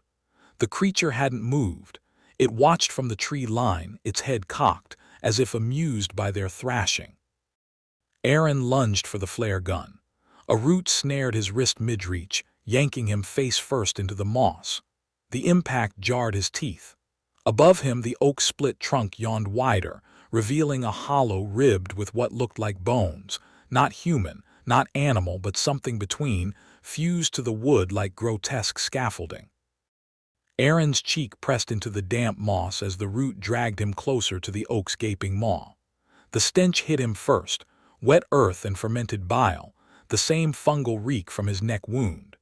Inside the hollow, the fused bones pulsed with the same rhythm as the roots, their surfaces glistening with black sap. Jenna's choked gasp cut through the whispers in his skull. He twisted just enough to see her kicking wildly, her boot heels gouging furrows in the moss as the root hauled her upward toward the trunk. Her flare gun lay discarded, its spent casing still smoking. The numbness reached Aaron's lungs now, each breath a struggle. He forced his remaining hand to move, fingers scraping through moss until they closed around a splintered branch, the same one Jenna had torched. The charred end crumbled in his grip, but the jagged tip held. With a roar that tore his throat raw, Aaron drove the makeshift stake into the root, pinning him. The oak's scream vibrated through his bones. The root recoiled, black sap gushing like an arterial spray. Aaron rolled free, his vision swimming as he lunged for the flare gun. The flare gun was hot in Aaron's palm, the metal searing his numb skin as he fumbled for the trigger. He didn't aim, just pointed at the oak's split trunk and fired. The explosion of light sent roots recoiling like whipped snakes. The creature at the tree line screeched, its voice fracturing into static as the magnesium glare hit it full force. Jenna dropped from the loosened root, landing hard on her side. She gasped, clawing at her throat where the wood had left a ring of blackened sap. Aaron staggered toward her, his legs leaden. The numbness had reached his knees now, his movements dream-slow. He grabbed her wrist, still warm, still alive, and hauled her upright. The oak shuddered, its split trunk knitting itself back together with a sound like grinding teeth. The symbols pulsed faster, their grooves overflowing with black ooze that crawled across the bark like living oil. The creature was gone, not fled, but erased, its absence more unsettling than its presence. Jenna coughed, spitting black onto the moss. "The truck," she rasped. Aaron followed her gaze 30 yards to their left, half hidden by undergrowth. The driver's door hung open, keys still dangling from the ignition. Aaron's legs buckled halfway to the truck. The numbness had reached his hips, his feet dragging through the moss like dead weights. Jenna hooked an arm around his waist, her breath ragged against his ear. The oak's whispers followed them, not just in his skull now, but outside, threading through the pines in a chorus of wet, clicking syllables. The truck's headlights flickered as they stumbled closer, the battery dying. Jenna shoved Aaron into the passenger seat, his body folding bonelessly against the torn upholstery. She slammed the door and sprinted around the hood, her boots kicking up clods of blackened moss. The ignition growled but didn't catch. Jenna cursed, pumping the gas. On the third try, the engine sputtered to life. Tires spun in the mud as something heavy thudded onto the truck bed. The rear suspension groaned. Jenna didn't look back. She wrenched the wheel left, sending the truck fishtailing toward the tree line. Aaron's lolling head cracked against the window as they hit a rut. In the side mirror, he saw it, the oak's roots surging after them like a tidal wave of knotted wood, churning the earth into black froth. Jenna downshifted hard. The truck lurched forward just as roots speared the ground where their tires had been. The headlights illuminated a narrow gap between two pines, too tight, but Jenna didn't brake. Branches screeched against the doors as they squeezed through, the mirror on Aaron's side shearing off with a metallic pop. The truck burst through the pines into a moonlit stretch of logging road, its shredded tires spitting chunks of rubber. Jenna white-knuckled the wheel, her breaths coming in sharp, controlled bursts. Aaron slumped against the door, his head lolling. The numbness had reached his ribs now, his diaphragm laboring against the cold weight pressing inward. Something scraped against the truck bed, long, deliberate strokes like a butcher sharpening his knife. Jenna's eyes flicked to the rearview mirror. Empty, just the road unraveling behind them. Another scrape, closer this time, directly above the cab. Aaron's fingers twitched toward his knife. The blade was gone, lost in the clearing, probably buried under writhing roots. His left hand brushed something cold in his pocket. The antler fragment from weeks ago, its surface pulsing faintly against his thigh. He couldn't feel it. Not really. Just a distant pressure like a memory of touch. The scraping stopped. Jenna exhaled through clenched teeth. The road dipped suddenly, the truck's suspension bottoming out with a metallic scream. In the jarring impact, Aaron's head cracked against the window, hard enough to split skin. Blood trickled down his temple, warm compared to the ice spreading through his veins. The antler fragment burned cold in Aaron's pocket, not heat, but a searing absence, like dry ice pressed to flesh. Jenna's knuckles whitened on the wheel as the scraping atop the cab resumed, slow, taunting strokes that matched the truck's rattling rhythm. Aaron's numb fingers fumbled for the antler. His vision tunneled, the road ahead fracturing into double-exposed images. Jenna's tense profile superimposed over endless pines, their branches reaching like skeletal fingers. The antler pulsed against his palm, its ridges sharp enough to draw blood he couldn't feel. A shadow eclipsed the moonlit road, elongated, antlered, stretching across the asphalt ahead. Jenna swore and swerved, but the shadow kept pace, stretching longer until it engulfed the entire road. The truck's headlights guttered. The engine sputtered. Then the radio hissed to life. The radio emitted no static this time, just a wet, rhythmic clicking like insect mandibles tapping against glass. Jenna's hand darted to the dial, but before she could turn it, the speakers erupted with Aaron's own voice, warped and stretched. "You should have died with him." Aaron's breath caught, his father's last words spoken through his own lips. The truck lurched as Jenna stomped the gas, her teeth bared.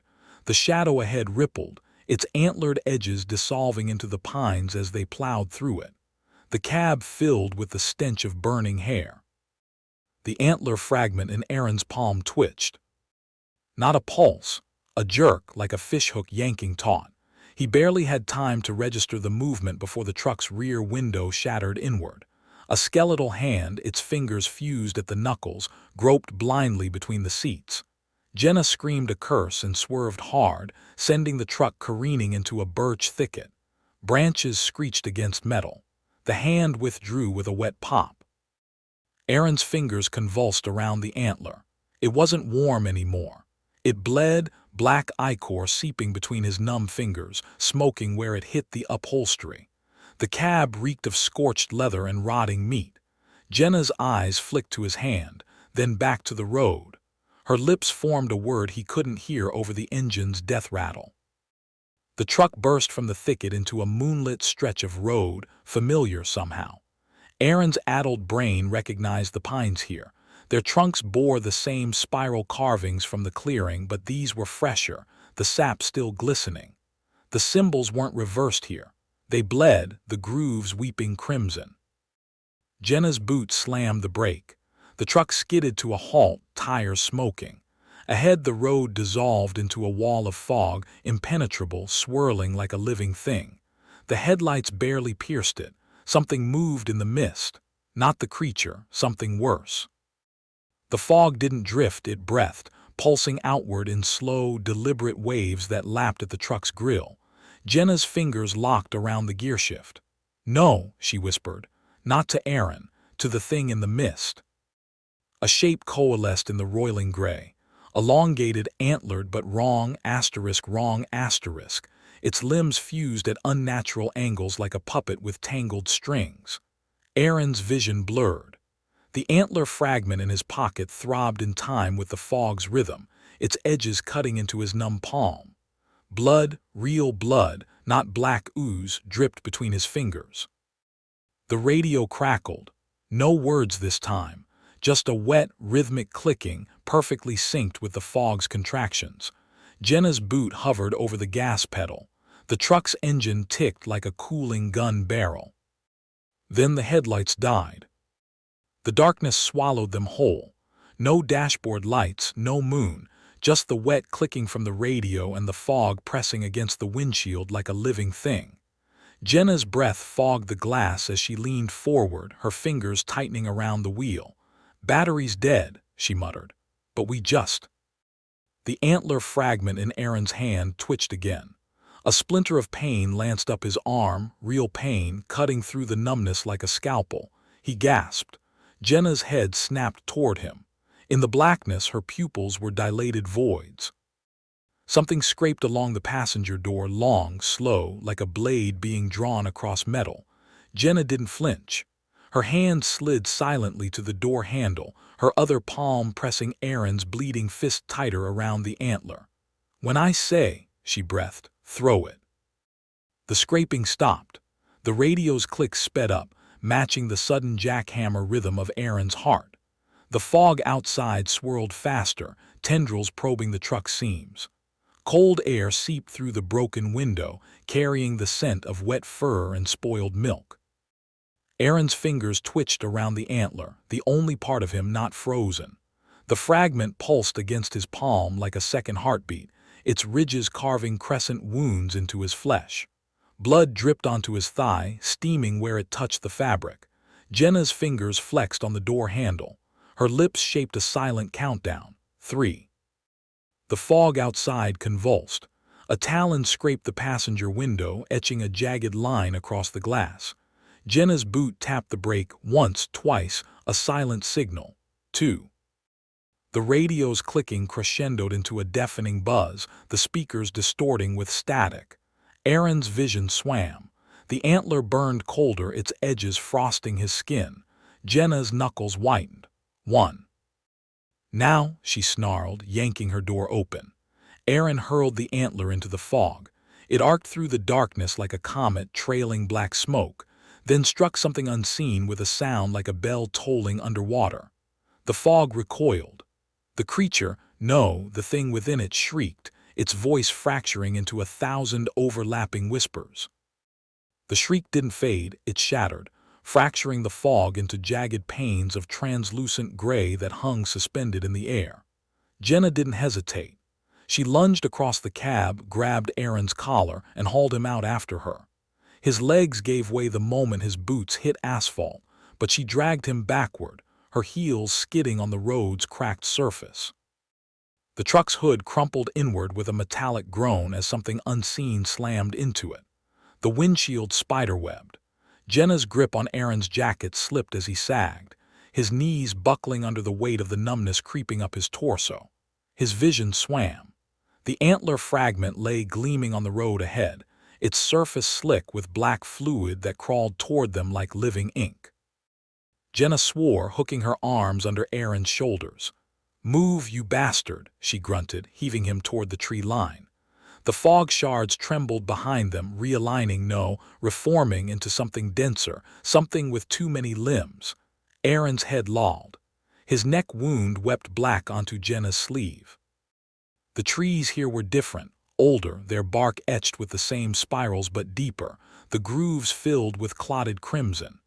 Jenna shoved Aaron against the nearest trunk, her breath coming in ragged bursts. The sap welling from the carvings wasn't black. It was red, warm where it dripped onto Aaron's cheek. The sap burned where it touched Aaron's skin, not the cold numbness of before, but a searing, purifying heat. He gasped as feeling rushed back into his limbs like blood returning to a sleeping limb. Jenna pressed her palm against the tree's carving, smearing the crimson sap across her fingers. "Not wards," she panted. "Not bait. Blood. The fog behind them rippled, its edges fraying into tendrils that probed the road's cracked asphalt. The antler fragment where Aaron had thrown it pulsed once, a dull, sickly throb, before the black fluid surrounding it boiled, evaporating into a cloud of acrid smoke. Jenna didn't wait. She hauled Aaron upright, her fingers slick with the tree's crimson sap. "Run," she hissed, shoving him toward the denser woods. Aaron's legs burned as sensation flooded back, pins and needles giving way to raw, stinging agony. He stumbled after Jenna, his boots crunching through underbrush that crackled like dried bones. The fog hissed behind them, its mass condensing into something solid, something hunting. The trees here were older, their trunks twisted into agonized shapes, bark split open to reveal fibrous muscle-like strands beneath. The carvings here weren't just spirals, they were names, etched in jagged Algonquin script, the grooves weeping fresh blood. Jenna skidded to a halt before a massive oak, its trunk split down the middle like a gutted animal. Inside the fissure something glistened, a nest of antlers, tangled together like thorned wire, their surfaces etched with the same symbols. Jenna didn't hesitate. She plunged her hand into the nest, her fingers closing around the central antler. It came free with a wet schlick, dripping black onto the moss. The moment it left the nest, the forest shuddered. Aaron's breath hitched as the antler came free. Its surface wasn't smooth bone, but writhing, tiny rootlets squirming beneath its porous surface like maggots in spoiled meat. Jenna's grip tightened, her fingers smearing crimson sap across the antler's base. The forest's shudder deepened into a groan, the trees around them leaning inward, their branches creaking under unseen strain. The fog behind them coalesced into a column, a vortex of gray streaked with black tendrils, swirling faster, tighter, until it solidified into a silhouette too tall for the pines. Antlers branched from its skull, not fused but grown, their tines dripping with the same black fluid that had seeped from Aaron's wound. The thing stepped forward. The earth didn't tremble. The air didn't stir. It moved through the world like a stain through cloth. Jenna raised the antler like a torch. The rootlets squirmed faster, latching onto her wrist, burrowing under her skin. She didn't flinch. "Look at it," she hissed. "Really asterisk look." Aaron forced his gaze upward, past the antlers, past the elongated limbs to the creature's chest. Beneath the ribcage stretched too thin, something pulsed. Not a heart. A symbol. The same spiral from the trees, carved into its flesh, oozing black and gold like infected honey. Aaron's breath fogged in the sudden cold. The symbol on the creature's chest pulsed in counterpoint to Jenna's stolen antler, its edges fraying like burned paper. The thing took another step, no footfall, just the whisper of its emaciated frame displacing air. Jenna's arm trembled, the antler's rootlets now buried up to her elbow, threading beneath her skin like subcutaneous veins. Black tendrils branched up her shoulder, but her grip didn't falter. "It's not a ward," she said through gritted teeth. "It's a lock." The creature's jaw unhinged with a wet crack.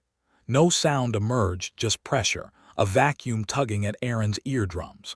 The trees groaned as their trunks twisted toward it, bark splitting to reveal fibrous muscle strands beneath. Aaron's vision doubled, the clearing superimposed with another place, older, darker, where the same trees stood leafless, their branches fused into a lattice of bones. Jenna lunged. The antler flashed downward, not at the creature but at the bleeding oak beside her. The tip struck the carved spiral with a sound like a bell cracking. The forest screamed. The scream wasn't sound, it was pressure, a concussive wave that knocked Aaron backward into the moss. His eardrums popped. The air tasted of lightning and wet copper. Above him, the oak's fissure yawned wider, its fibrous innards writhing as Jenna drove the antler deeper into the spiral carving. Black sap geysered upward, splattering across her face in smoking streaks. The creature didn't move. Its ribcage expanded once, twice, like a bellows drawing breath. Then the symbol on its chest unfurled, the spiral peeling open like a rotten flower to reveal the hollow beneath. No organs, no bones, just an abyss that swallowed the moonlight whole. Jenna wrenched the antler free. The rootlets still embedded in her arm pulsed black, threading up to her shoulder like ivy on a tombstone. She turned too slow as the creature's talons flexed. Aaron saw it before she did, the way its fingers elongated, joints popping like wet twigs, reaching for her throat. Aaron's body moved before his brain caught up. He tackled Jenna sideways as the talons whistled past, raking the oak's trunk instead. The tree shrieked, its bark splitting like flesh under a scalpel. Jenna rolled with the impact, the antler still clutched in her bleeding fist. The rootlets beneath her skin squirmed faster, burrowing toward her collarbone. Jenna's breath came in ragged, wet bursts as the black tendrils branched toward her clavicle. Aaron grabbed her wrist, not to pull the antler free but to steady her grip. His fingers brushed the squirming rootlets, and for a second he felt them, not just under her skin, but inside his own mind, whispering in voices like wind through dead leaves. The creature's talons wrenched free from the oak with a sound like tearing meat. Its hollow chest cavity yawned wider, the edges of the unfurled spiral peeling back further, revealing glimpses of not darkness, a forest, inverted and rotting, its sky a pulsing wound of bruised purple. Again, Aaron hissed, pressing Jenna's hand toward the oak. The antler's tip hovered over the carved spiral, trembling. The rootlets in her arm strained backward, resisting. The creature lunged. The antler struck true, not the oak, but the creature's gaping chest cavity. The impact sent a shockwave through Aaron's bones. The creature didn't scream. It unraveled, its limbs peeling apart like wet parchment, the spiral on its chest fracturing into 1,000 black shards that hung suspended in the air. Jenna collapsed, the antler still embedded in the creature's dissolving ribs. The rootlets in her arm withered instantly, crumbling to ash. The forest exhaled. The inverted trees beyond the creature's chest flickered, once, twice, before winking out like a snuffed candle. Silence, then the whispers began. Not from the woods, from the shards. Each fragment pulsed with muffled voices, the syllables warped beyond recognition. Aaron dragged Jenna back as the shards trembled, aligning into a new pattern, a larger spiral hovering at chest height. The air within it rippled like heat off asphalt. The spiral of shards pulsed, once, twice, then collapsed inward with a sound like 100 bones snapping in unison. Aaron shielded Jenna as the fragments imploded into a single point, hovering just above the moss. The air there warped, bending light like a fisheye lens before resolving into a hand. Small, pale, unmistakably human, fingers splayed as if pressed against glass from the other side. Jenna's breath hitched. The fingers flexed, nails scraping something unseen. Then a voice clear, untainted by the forest's distortion, whispered through, "Cut the antler, now." Aaron didn't hesitate. He wrenched the antler free from the dissipating creature's ribs and brought it down across his knee. It snapped with a wet crack, black fluid spraying across his jeans. The moment the halves separated, the warped space where the hand had been ruptured, splitting open like a wound. The rupture exhaled, a gust of frigid air that smelled of damp earth and crushed pine needles. The hand reappeared, no longer pressed against an invisible barrier but reaching, fingers straining toward the broken antler in Aaron's grip. Jenna gasped as the fracture widened, revealing a sliver of a moonlit clearing beyond. Their clearing, the one with the inverted oak, but untouched, pristine. Aaron's pulse hammered in his throat. He lunged forward, thrusting the antler's jagged end into the rupture. The moment it breached the threshold, the fracture screamed, a sound like shearing metal and splintering bone. The edges of the rift blackened, curling inward like burning paper. The hand seized the antler, yanking hard. Jenna's fingers closed around Aaron's wrist an instant before he was pulled off balance. "Don't let go," she hissed, her other hand clawing at the moss for purchase. The rupture shuddered, its edges fraying. Through the gap Aaron glimpsed movement, a figure hooded, its face obscured by shadows. It wrenched the antler again, and this time Aaron felt it. A pull, not from the stranger but from the forest itself. The roots beneath them writhed, surging upward to coil around his ankles. The hooded figure's grip shifted. A knife flashed crude, bone-handled, and slashed downward, severing the roots clinging to Aaron's legs. The rupture convulsed, its edges contracting like a sphincter. "Jump!" the figure barked, voice rough with an accent Aaron couldn't place. The knife flashed again, this time severing the antler in half with a wet crack.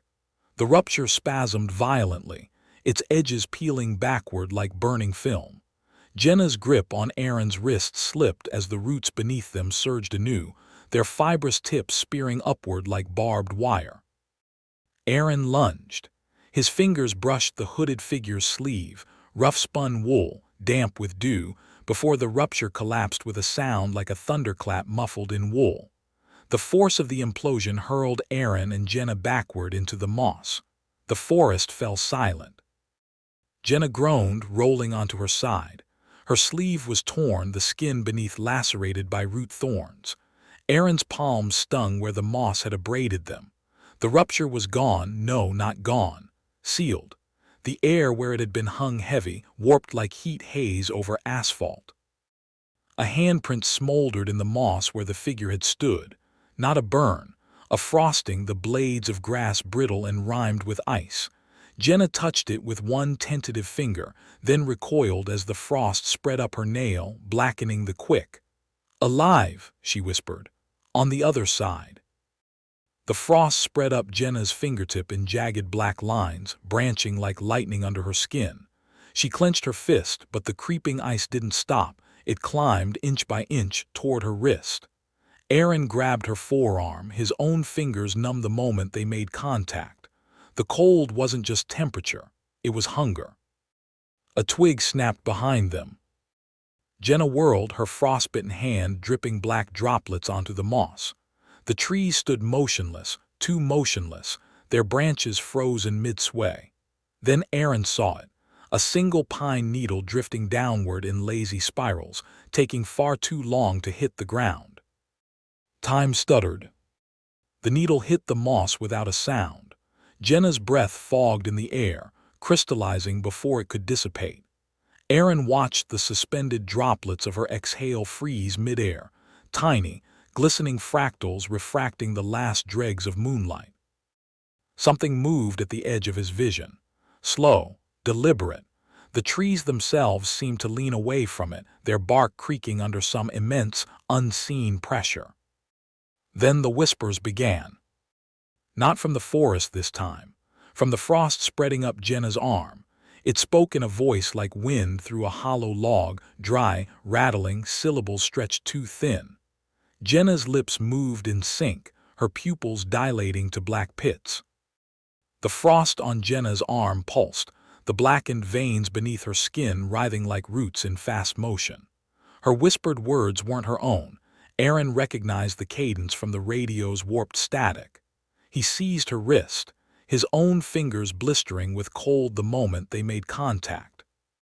A shadow pooled at their feet, wrong, deeper than mere darkness, stretching toward the frosted handprint in the moss. The air thickened with the scent of wet fur and spoiled milk. Jenna's eyes snapped to Aaron's, her pupils flickering between dilated black and her normal hazel. "Knife," she gritted out, her free hand spasming toward his belt. The shadow at their feet twitched. Aaron's blade was halfway from its sheath when the frost on Jenna's arm exploded outward in jagged spikes, impaling the pooling darkness like nails through a specimen. The shadow shrieked, a soundless vibration that cracked Aaron's molars together, before recoiling into the underbrush. Jenna gasped, collapsing against him. The frost receded from her arm inch by agonizing inch, leaving behind livid purple welts. Her whisper was raw. "It's learning our tricks." The frostbite scars on Jenna's forearm throbbed in time with Aaron's pulse as he helped her stagger upright. The forest around them held its breath. No wind, no creaking branches, just the slow drip of black sap from the wounded oak behind them. Jenna flexed her fingers, wincing as the purple welt split open, weeping something too thick to be blood. Aaron's knife trembled in his grip. The blade, still sheathed, felt suddenly useless. The thing in the woods wasn't just hunting them. It was adapting. The realization hit him like a gut punch. Every wound they inflicted, every symbol they disrupted, only made it hungrier. Jenna's breath hitched. She nodded toward the frost-scorched handprint in the moss. He knew, she muttered. The hooded bastard knew. Her gaze slid to the shattered antler fragments at their feet. One half had liquefied, the black ooze eating through the moss like acid. The other half pulsed faintly, its porous surface glistening with fresh moisture. Aaron crouched, avoiding the ooze. The intact antler fragment hummed against his palm, its vibrations syncing with the ache in his neck wound. When he tilted it toward the moonlight, the grooves along its length resolved into minute carvings, not symbols but words. Algonquin may be older. The antler wasn't a key. It was a ledger. The antler's carvings shifted under Aaron's fingertips, not static etchings, but writhing, the grooves deepening and reforming like ink dispersing in water. Jenna leaned over his shoulder, her breath hitching as the markings resolved into a shape they both recognized. The same inverted spiral from the oak, but encircled by jagged Algonquin glyphs. Not a ledger, Jenna whispered, a receipt. The moment she spoke, the antler twisted in Aaron's grip, its surface splitting along unseen seams. Black fluid welled up, but instead of dripping it climbed, forming thin, questing tendrils that mapped the air like a blind man's fingers. One brushed Jenna's frostbitten forearm, and the welts there bloomed, the purple skin splitting to reveal glistening bone beneath. Jenna didn't scream. Her jaw locked, teeth grinding audibly as the tendril retracted, satisfied. The antler's carvings had changed again, the spiral now bisected by a fresh line, the glyphs rearranged into a crude tally. Aaron's stomach lurched. It wasn't counting marks. It was counting meals. The antler's tally marks pulsed with each beat of Aaron's heart. Jenna's forearm dripped onto the moss, the droplets hissing where they landed. The forest exhaled, a slow, rotting breath that stirred the leaves without wind. Aaron's knife was in his hand before he decided to move. He slashed downward, severing the antler's questing tendrils. They writhed on the ground like headless snakes before dissolving into black steam. The remaining fragment in his palm shuddered violently, its carved spiral splitting open like an eyelid. Jenna grabbed his wrist. Don't. Too late. Aaron hurled the antler into the oak's fissure. It struck the pulsing sapwood with a wet smack, and the tree screamed, its branches whipping forward like scourges. One grazed Aaron's cheek, splitting the skin. The blood that welled up wasn't red. It was black, thick as tar, and it moved against gravity, crawling upward toward his temple in branching rivulets. The black blood reached Aaron's temple just as Jenna grabbed his face with her good hand, her thumbs smearing crimson sap from the tree across his skin. The moment the two fluids met, they sizzled, a sound like bacon hitting a hot pan, and the crawling black tendrils recoiled. Aaron gasped as sensation returned to his cheek, the numbness replaced by a throbbing burn. The oak's fissure yawned wider, its fibrous innards convulsing around the lodged antler. Sap gushed in thick ropes, splattering their boots. Jenna hauled Aaron backward just as the tree's roots erupted from the ground in a nest of writhing spikes. "It's digesting it," she breathed. The roots trembled, their tips elongating into needle-fine points that quested blindly through the air. A wet crunch echoed from the fissure. The oak shuddered violently, its trunk splitting further to reveal the antler inside, now half dissolved, its surface bubbling like melting wax. The carved spiral on its surface floated to the top of the black ooze, perfectly preserved, rotating slowly as if suspended in oil. Jenna's grip on Aaron's arm tightened. "Look at the—" The floating spiral in the oak's fissure pulsed once, a slow, deliberate throb, before it unfurled, its edges peeling outward like a flower blooming in reverse. The black ooze around it trembled, then stilled, forming a perfect mirror surface. Aaron leaned closer despite himself. The reflection wasn't his own. A child stared back, gaunt, hollow-cheeked, with eyes too large for its face. It blinked once, slowly, then pressed a skeletal hand against the ooze from the other side. Jenna made a strangled noise in her throat. The child's fingers breached the surface effortlessly, dripping black fluid that smelled of wet earth and old copper. Aaron recoiled, but Jenna lunged forward, grabbing the child's wrist before it could retreat. Her fingers closed around bone-thin flesh and stuck fast. The child's eyes widened. Jenna's breath fogged the air as frost spider-webbed up her arm from the point of contact, the purple welts reopening with wet pops. "Let go!" Aaron grabbed Jenna's shoulder, but the moment his fingers brushed her jacket, the frost leapt to him too, crawling up his fingertips like living mold. The child's lips parted. No sound came out, just pressure, a vacuum that tugged at Aaron's eardrums until something wet trickled down his neck. The child's fingers flexed inside Jenna's grip, not pulling away but digging in. The frost spread faster, crystallizing Jenna's sleeve into a brittle shell that cracked as she tried to wrench free. Aaron's knife was in his hand again, but the blade frosted over instantly when he touched it to the child's wrist. The metal screamed like a living thing. Then the child pulled. Jenna's boots skidded through moss as she was dragged toward the fissure. Aaron locked an arm around her waist, his heels gouging trenches in the damp earth. The oak groaned above them, its branches dipping like the arms of a hangman's tree. The black ooze in the fissure bubbled violently, its surface stretching like a film over the child's emerging shoulder. "Knife," Jenna gritted out through locked jaws. Her frostbitten hand spasmed toward Aaron's belt. "Other pocket." Aaron's numb fingers fumbled at Jenna's belt. His knife slipped from his grip, useless, frozen. But his other hand found the curved bone hook tucked in her side pocket. The child's grip tightened, its fingers elongating unnaturally, nails sharpening into black thorns that pierced Jenna's frostbitten flesh. The hook wasn't metal. It was antler, older, darker than the one they'd shattered, its surface etched with the same spirals now glowing faintly in Aaron's palm. Jenna's knees buckled as the child pulled harder, her boots sliding through the moss. Aaron didn't hesitate. He drove the hook into the child's forearm. The scream wasn't sound. It was the forest itself convulsing.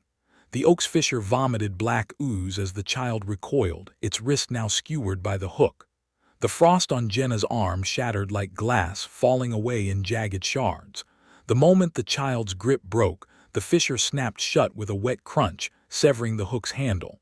The child's severed hand flopped onto the moss, fingers still twitching. Jenna collapsed against Aaron, gasping. The hand melted into the earth, leaving behind only a greasy black stain and the faint smell of burnt hair. The antler hook pulsed where it lay embedded in the moss, its carved spirals now slick with fresh blood, not black but red, bright as arterial spray. The antler hook's glow intensified as Jenna's blood seeped into its carvings, the spirals flushing crimson like veins filling with light. Aaron yanked it free from the moss, warm now, almost alive in his grip, as the forest around them exhaled in a chorus of creaking branches. The oak's fissure had sealed, but its bark wept slow, black tears. Jenna pressed her bleeding forearm against her chest, her breath ragged. "It wanted the antler," she muttered. "Not us, the pieces." Her gaze flicked to the stain where the child's hand had dissolved. "It's putting itself back together." Aaron's fingers tightened around the hook. The blood in its grooves pulsed in time with the ache in his neck wound, a syncopated rhythm that made his teeth vibrate. Something moved at the edge of his vision, a shadow pooling between two pines, darker than the night, shaping itself into something tall and emaciated. The Wendigo, watching, waiting. Jenna staggered upright, her boots squelching in the damp moss. "We need to move." Her voice was hoarse but steady. "Before it." The Wendigo's silhouette wavered between the trees, its elongated limbs swaying with unnatural stillness. Aaron's pulse hammered in his throat as he pressed the antler hook into Jenna's palm. Her fingers curled around it instinctively, the blood from her forearm smearing fresh spirals into its surface. The moment her skin made contact, the carvings flared gold, casting jagged shadows across the moss. The Wendigo twitched. Jenna didn't wait. She hauled Aaron backward into the denser thicket, where the trees grew close enough to brush their shoulders. The underbrush crackled underfoot, not with the snap of twigs but the brittle pop of insect carapaces. Aaron glanced down. The forest floor was littered with hollowed-out husks of beetles, their shells split open like discarded pistachios. Behind them, the Wendigo took a step. The earth didn't tremble, the air didn't stir, but the trees leaned away from it, their roots writhing just beneath the moss like snakes under a blanket. Jenna's breath came in ragged bursts as they wove through the mussel-like trees, their trunks slick with a sheen of bloody sap. The antler hook pulsed in her grip, its warmth seeping into her frostbitten fingers like a transfusion. Aaron risked a glance back. The Wendigo hadn't followed. Not yet. It stood motionless at the clearing's edge, its antlers tipped toward the sky as if listening to something beyond the wind. "Here," Jenna hissed, dragging Aaron behind a gnarled oak split down the middle like a butchered ribcage. The hollow inside reeked of iron and spoiled meat. She pressed his palm against the tree's inner flesh, where the wood had fused into something resembling sinew. "Feel that." Aaron's fingers sank into the pulp. The tree quivered, its fibers contracting around his hand like a throat swallowing. Beneath the surface, something pulsed, not sap but blood, hot and rhythmic. The antler hook in Jenna's hand flared brighter, its carvings etching themselves into her skin like brands. The Wendigo's shadow stretched across the clearing, elongated by the setting moon. It didn't walk.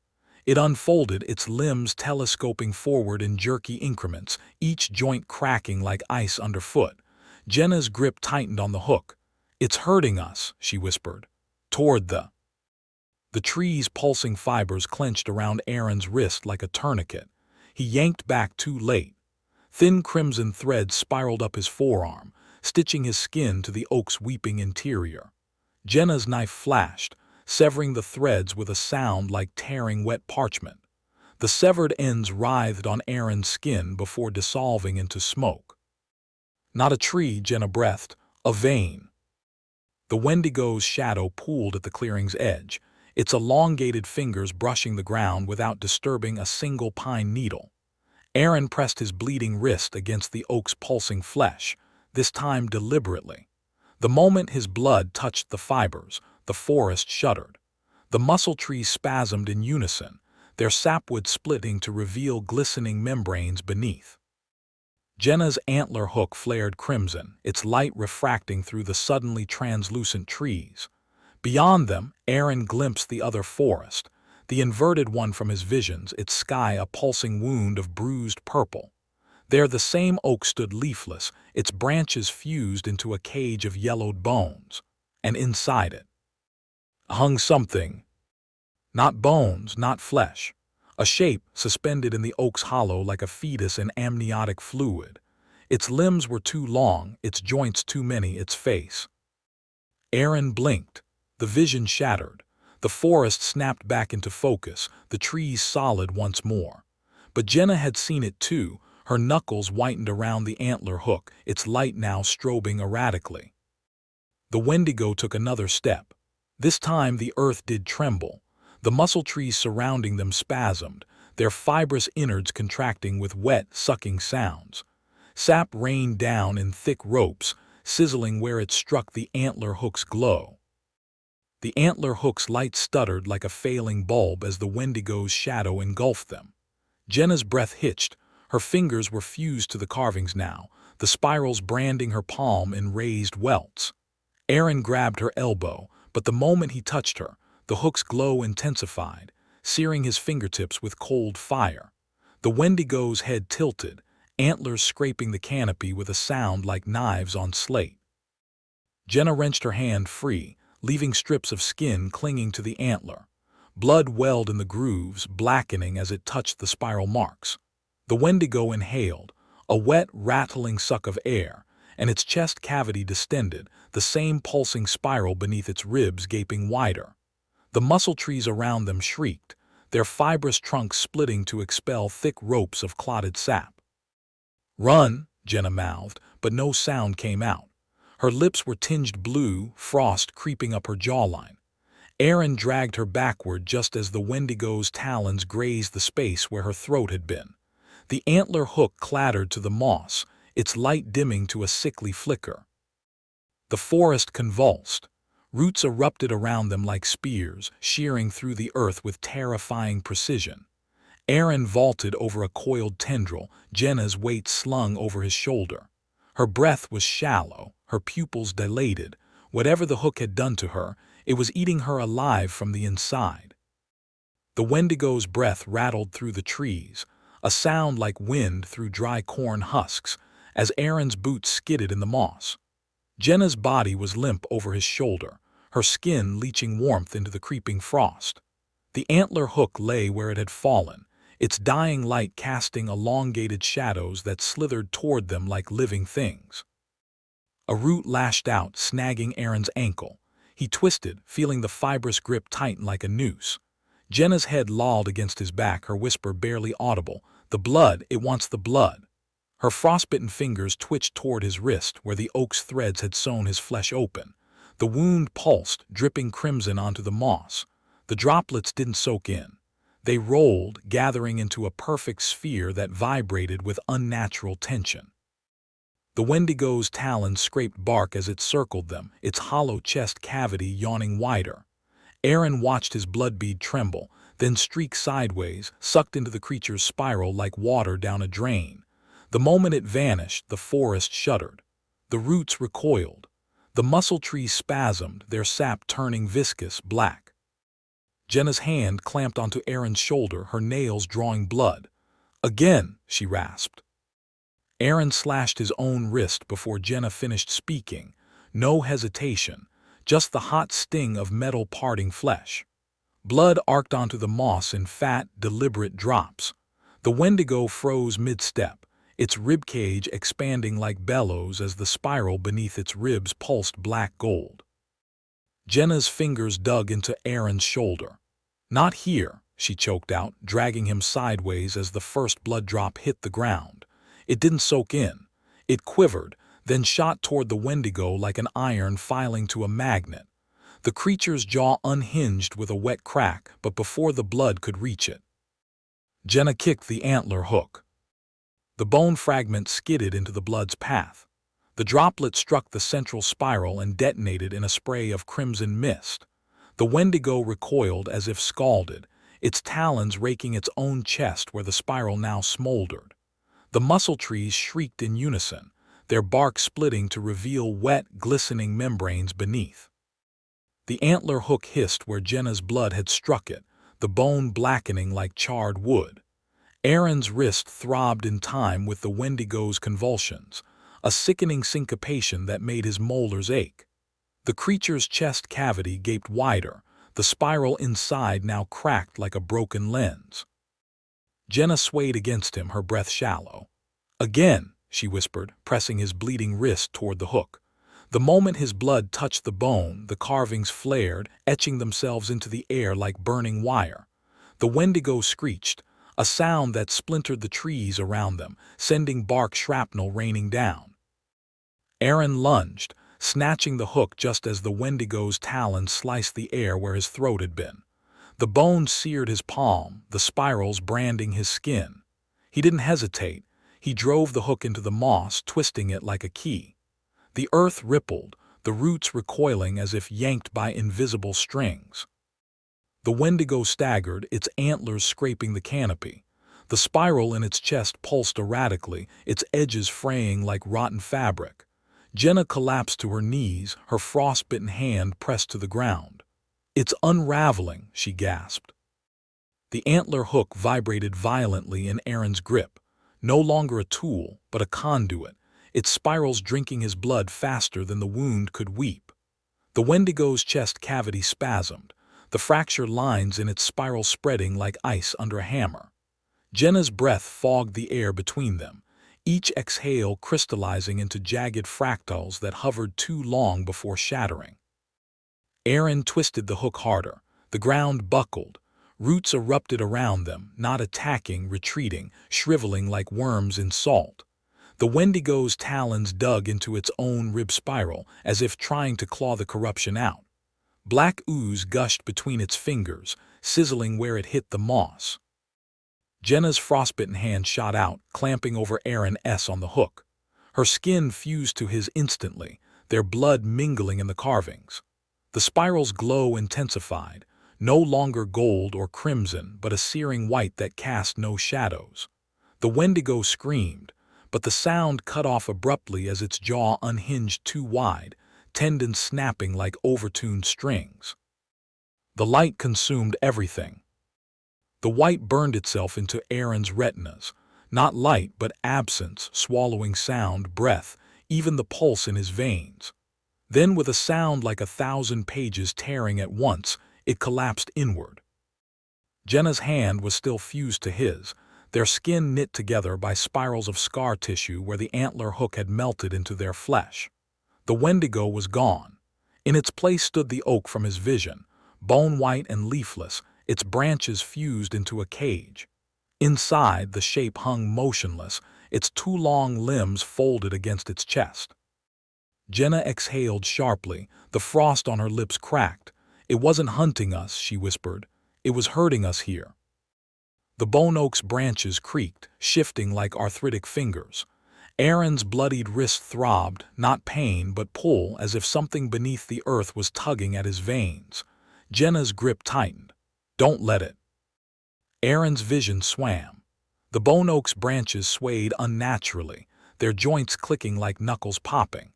Jenna's fused hand in his trembled, not from fear, but from the pull, the same relentless draw that made Aaron's wrist wound weep fresh threads of blood toward the roots. The shape inside the cage stirred. It unfurled one elongated limb, pressing skeletal fingers against the bone bars. Where they touched, the ossified wood darkened, veins of black spreading like ink in water. Aaron's breath hitched. The thing had no face, just a smooth, hollow expanse where features should have been, but he felt its attention like a needle sliding between his ribs. Jenna's voice was raw. "It's not a Wendigo." Aaron's pulse hammered against Jenna's fused fingers as the faceless thing pressed forward, its skeletal hands flexing against the bone bars. The bars groaned under the pressure, not wood, but something denser, older. The black veins pulsed where the creature touched them, spreading upward in jagged tributaries. "It's not a Wendigo," Jenna repeated, her breath frosting the air between them. "It's the thing the Wendigo was feeding." The realization hit Aaron like a gut punch. The symbols, the bones, the way the forest moved, not wards, not bait. A digestive system. The muscle trees spasmed in agreement, their fibrous trunks quivering as sap thickened to blood consistency around them. The cage's bars creaked louder. A hairline fracture appeared where the creature's thumb pressed hardest, black fluid welling up like infected pus. Aaron's wrist wound tugged in response, fresh blood threading toward the roots at their feet. Jenna's grip tightened, her own scars weeping thin rivulets that mirrored his.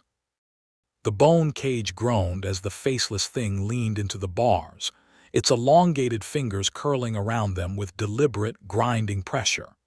Aaron's wrist throbbed in sync with each creak, an agonizing rhythm, as if his veins were threaded through the roots beneath them.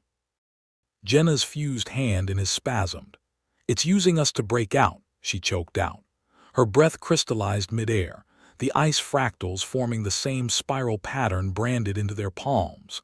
The moment the pattern completed, the cage's central bar split with a wet snap, black fluid jetting from the rupture like arterial spray. Aaron recoiled, but the roots beneath them surged upward, coiling around their ankles with terrifying gentleness, not restraining but guiding, pulling them toward the cage. The faceless thing's head tilted, its smooth expanse reflecting their distorted silhouettes back at them. Jenna's free hand scrabbled at her belt. The bone knife, the one they'd taken from the oak, was still there, its edge serrated with tiny, intentional notches. She dragged it free, but the roots tightened instantly, constricting her wrist until the blade clattered to the moss. The faceless thing exhaled, a sound like wind through a hollow log, and the knife melted, its substance absorbed into the earth. The roots around Jenna's wrist loosened just as the last of the bone knife dissolved, a calculated release, like a predator letting prey struggle to exhaustion. Aaron's pulse hammered against the spiraled scar where their hands fused, the tissue pulsing unnaturally warm. The faceless thing tilted its head, observing them through absence. Then it spoke. Not words, a vibration that traveled up the roots into Aaron's bones, translating directly into his nervous system images. A forest older than pines, a hunger that carved itself into bark. A cycle, ward, bait, feast, ward again. The bone cage wasn't a prison, it was a stomach. Jenna's breath hitched. It's. The faceless thing's fingers curled tighter around the fractured bars. The black fluid seeping from the cracks wasn't sap. It was thick, congealing in the air like suspended oil droplets. Aaron's wrist wound burned as the roots tugged him closer, his blood threading into the earth in delicate crimson tendrils. Jenna's fused hand trembled against his, their shared scars pulsing in sync with the cage's weakening bars. The vibration in Aaron's bones sharpened into clarity, images of the antler shards they'd shattered, the symbols they'd misinterpreted. Not wards, not bait, teeth. The forest wasn't hunting them, it was chewing. Jenna's free hand shot to her throat, where the frostbite had crept up her jawline. Her pupils dilated as the realization hit her too. We're inside it, she breathed. The muscle trees around them shuddered in response, their fibrous trunks splitting wider to reveal glistening membranes beneath. The air smelled of copper and wet earth, the scent of a wound. The faceless thing pressed its smooth face against the bars. Where it touched, the bone blackened, the fracture lines spreading like cracks in ice. Aaron's bloodied wrist jerked violently, his tendons straining as something beneath the earth pulled. Jenna gritted her teeth, her frostbitten fingers clawing at the roots coiling around their ankles. The roots around their ankles constricted with sudden purpose, not crushing but aligning, twisting their legs into the same spiral pattern branded into their palms. Aaron's blood dripped steadily onto the moss now, each drop absorbed instantly by the hungry earth. The faceless thing exhaled again, and this time the vibration carried sensation. The prick of thorns, the sting of frost, the ache of hollow bones waiting to be filled. Jenna's breath came in ragged bursts. It's not breaking out, she realized aloud, her voice hoarse. It's digesting. The cage bars groaned as the faceless thing pressed harder, its fingers elongating like heated wax to slip through the widening cracks. Black fluid gushed from the fractures, splattering the moss where it sizzled and popped like fat in a skillet. Aaron tried to wrench his legs free, but the roots had fused to his jeans, the fibers unraveling into threads that wormed into his skin. Jenna's frostbitten arm spasmed. Her veins darkened beneath the skin, branching into the same black tributaries that mapped the cage. The vibration intensified. Aaron's teeth rattled as the images sharpened memory. The first ward carvers, their antler knives dulled from scoring symbols into living bark. The way the trees shuddered when cut, their sap turning black as the forest learned to bite back. The realization hit like a spike of ice. The symbols weren't mistakes. They were invitations to become part of the cycle. The roots pulsed around Aaron's ankles like a second heartbeat, their fibrous tendrils knitting into his flesh with surgical precision. Jenna's breath came in shallow, frosted gasps as the black veins beneath her skin branched toward her elbow. The faceless thing's fingers wriggled through the fractured bars, dripping viscous fluid that hissed where it struck the moss. Aaron's vision blurred at the edges, not from blood loss, but from the vibration thrumming through his bones. The images came faster now, Algonquin elders kneeling at the bone oak's base, their antler knives scraping fresh spirals into bark already riddled with scars. The way the trees leaned into the cuts, their sap running black as the carvers' hands fused to the handles. Jenna's elbow jerked violently, her forearm twisting against unseen pressure. The black veins pulsed in time with the cage's fractures, spreading like ink in water. "It's rewriting us," she choked out. Her frostbitten fingertips brushed Aaron's wrist wound, where his blood still seeped into the roots, and the contact sent a jolt through their fused hands. The spiraled scar tissue between them flexed, pushing back against the invasion with a heat that bordered on combustion. The faceless thing recoiled, its fingers retracting slightly from the bars. The vibration in Aaron's bones stuttered just for a second, but it was enough. Jenna's eyes locked onto his, pupils dilating with sudden clarity.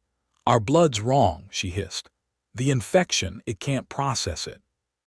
The roots around Aaron's ankles loosened, just a fraction, as the black veins beneath Jenna's skin recoiled from their fused hands. The spiraled scar tissue between them pulsed hotter, the heat spreading up their arms like a lit fuse.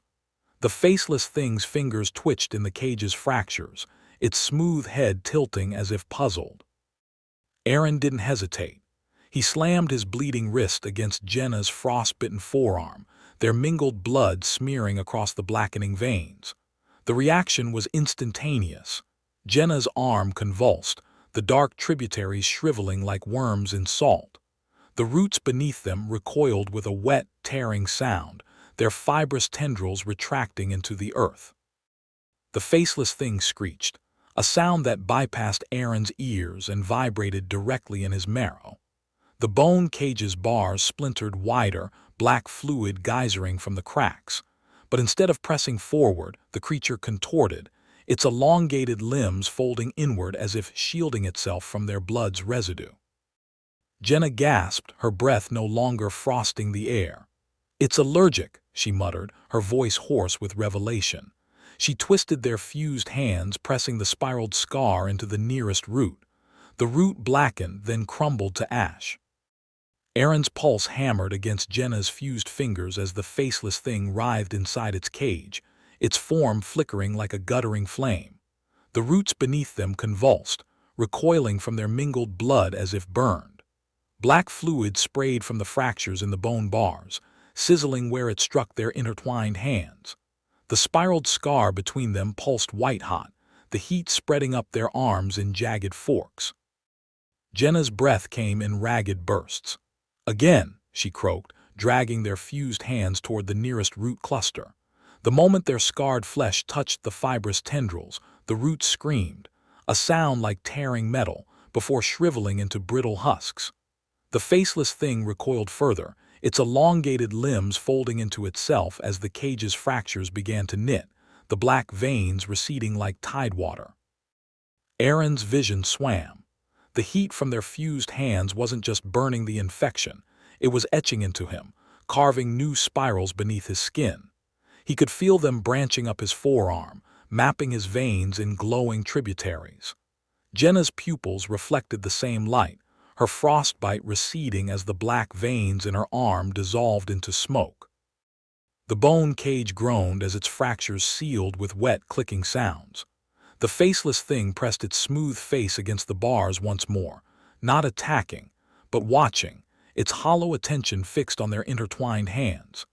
Aaron's blood still dripped onto the moss, but now the earth rejected it, each drop beating up like mercury before skittering away into the underbrush.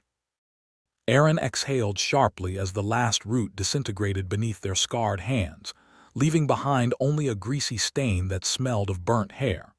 The bone cage stood whole again, its fractures sealed with thick, glistening strands like hastily stitched sutures.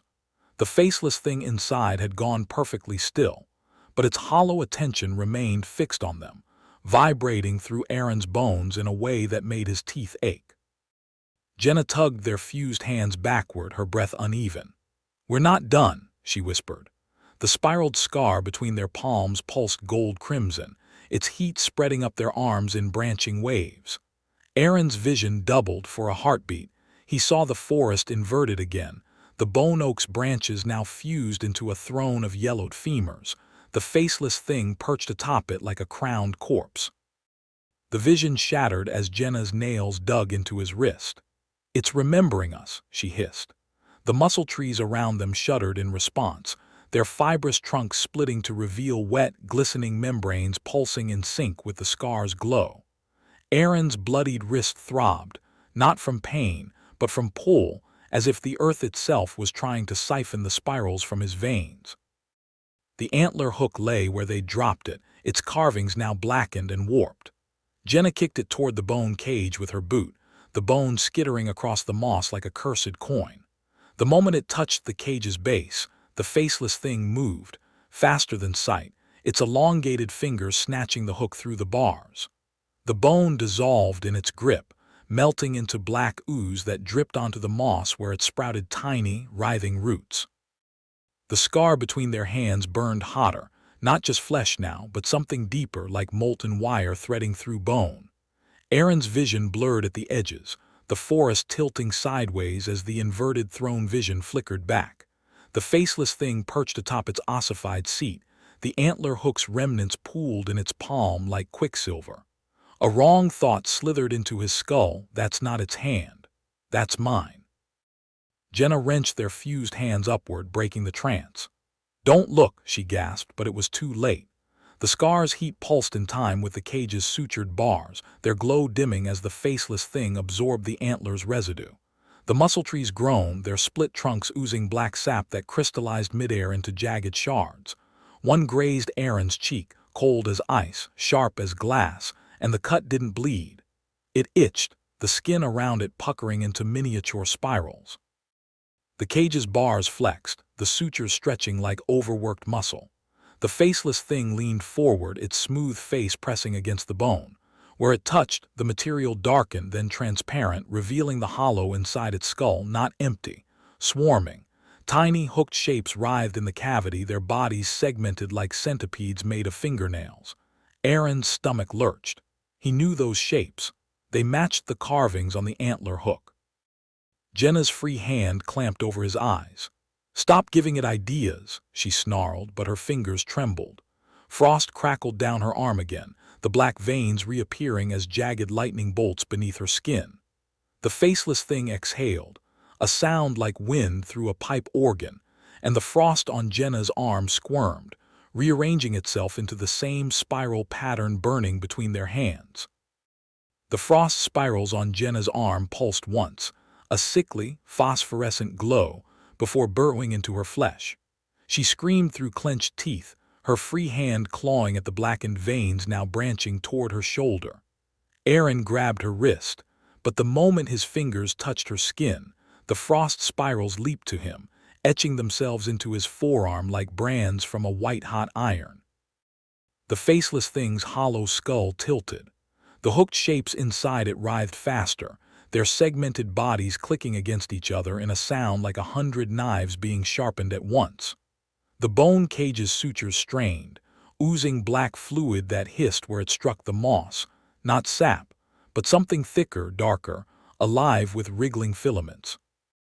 Jenna's breath came in shallow, frosted gasps. "It's learning," she choked out, her pupils dilating as the frost spirals branched across her collarbone.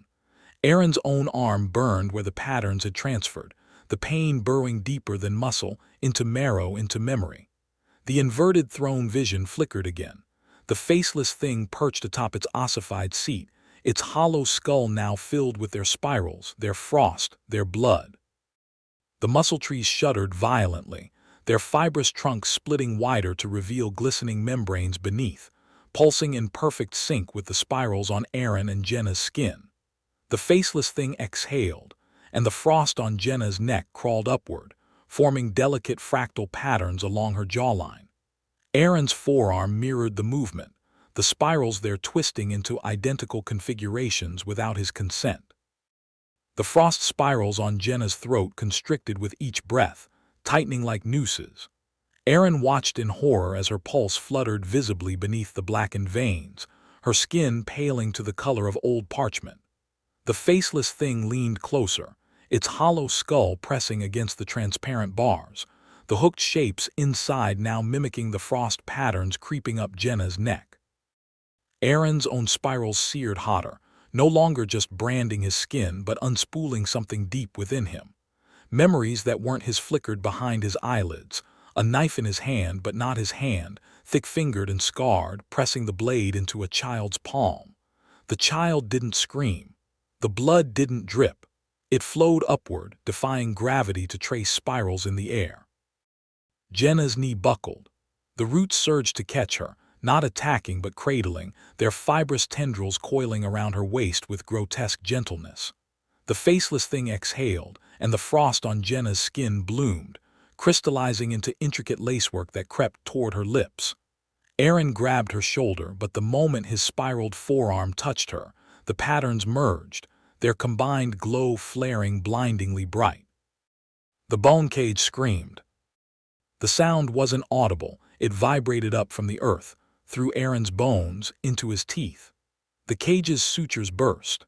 Black fluid geysered, arcing in perfect spirals that hung suspended midair, each droplet writhing with microscopic hooks. Jenna gasped as the frost patterns on her throat flexed, yanking her head back to expose the fluttering pulse beneath her jaw. Aaron grabbed her, their fused hands searing white-hot where the scar connected them. The moment their blood touched, his still dripping, hers blackened, the suspended droplets detonated.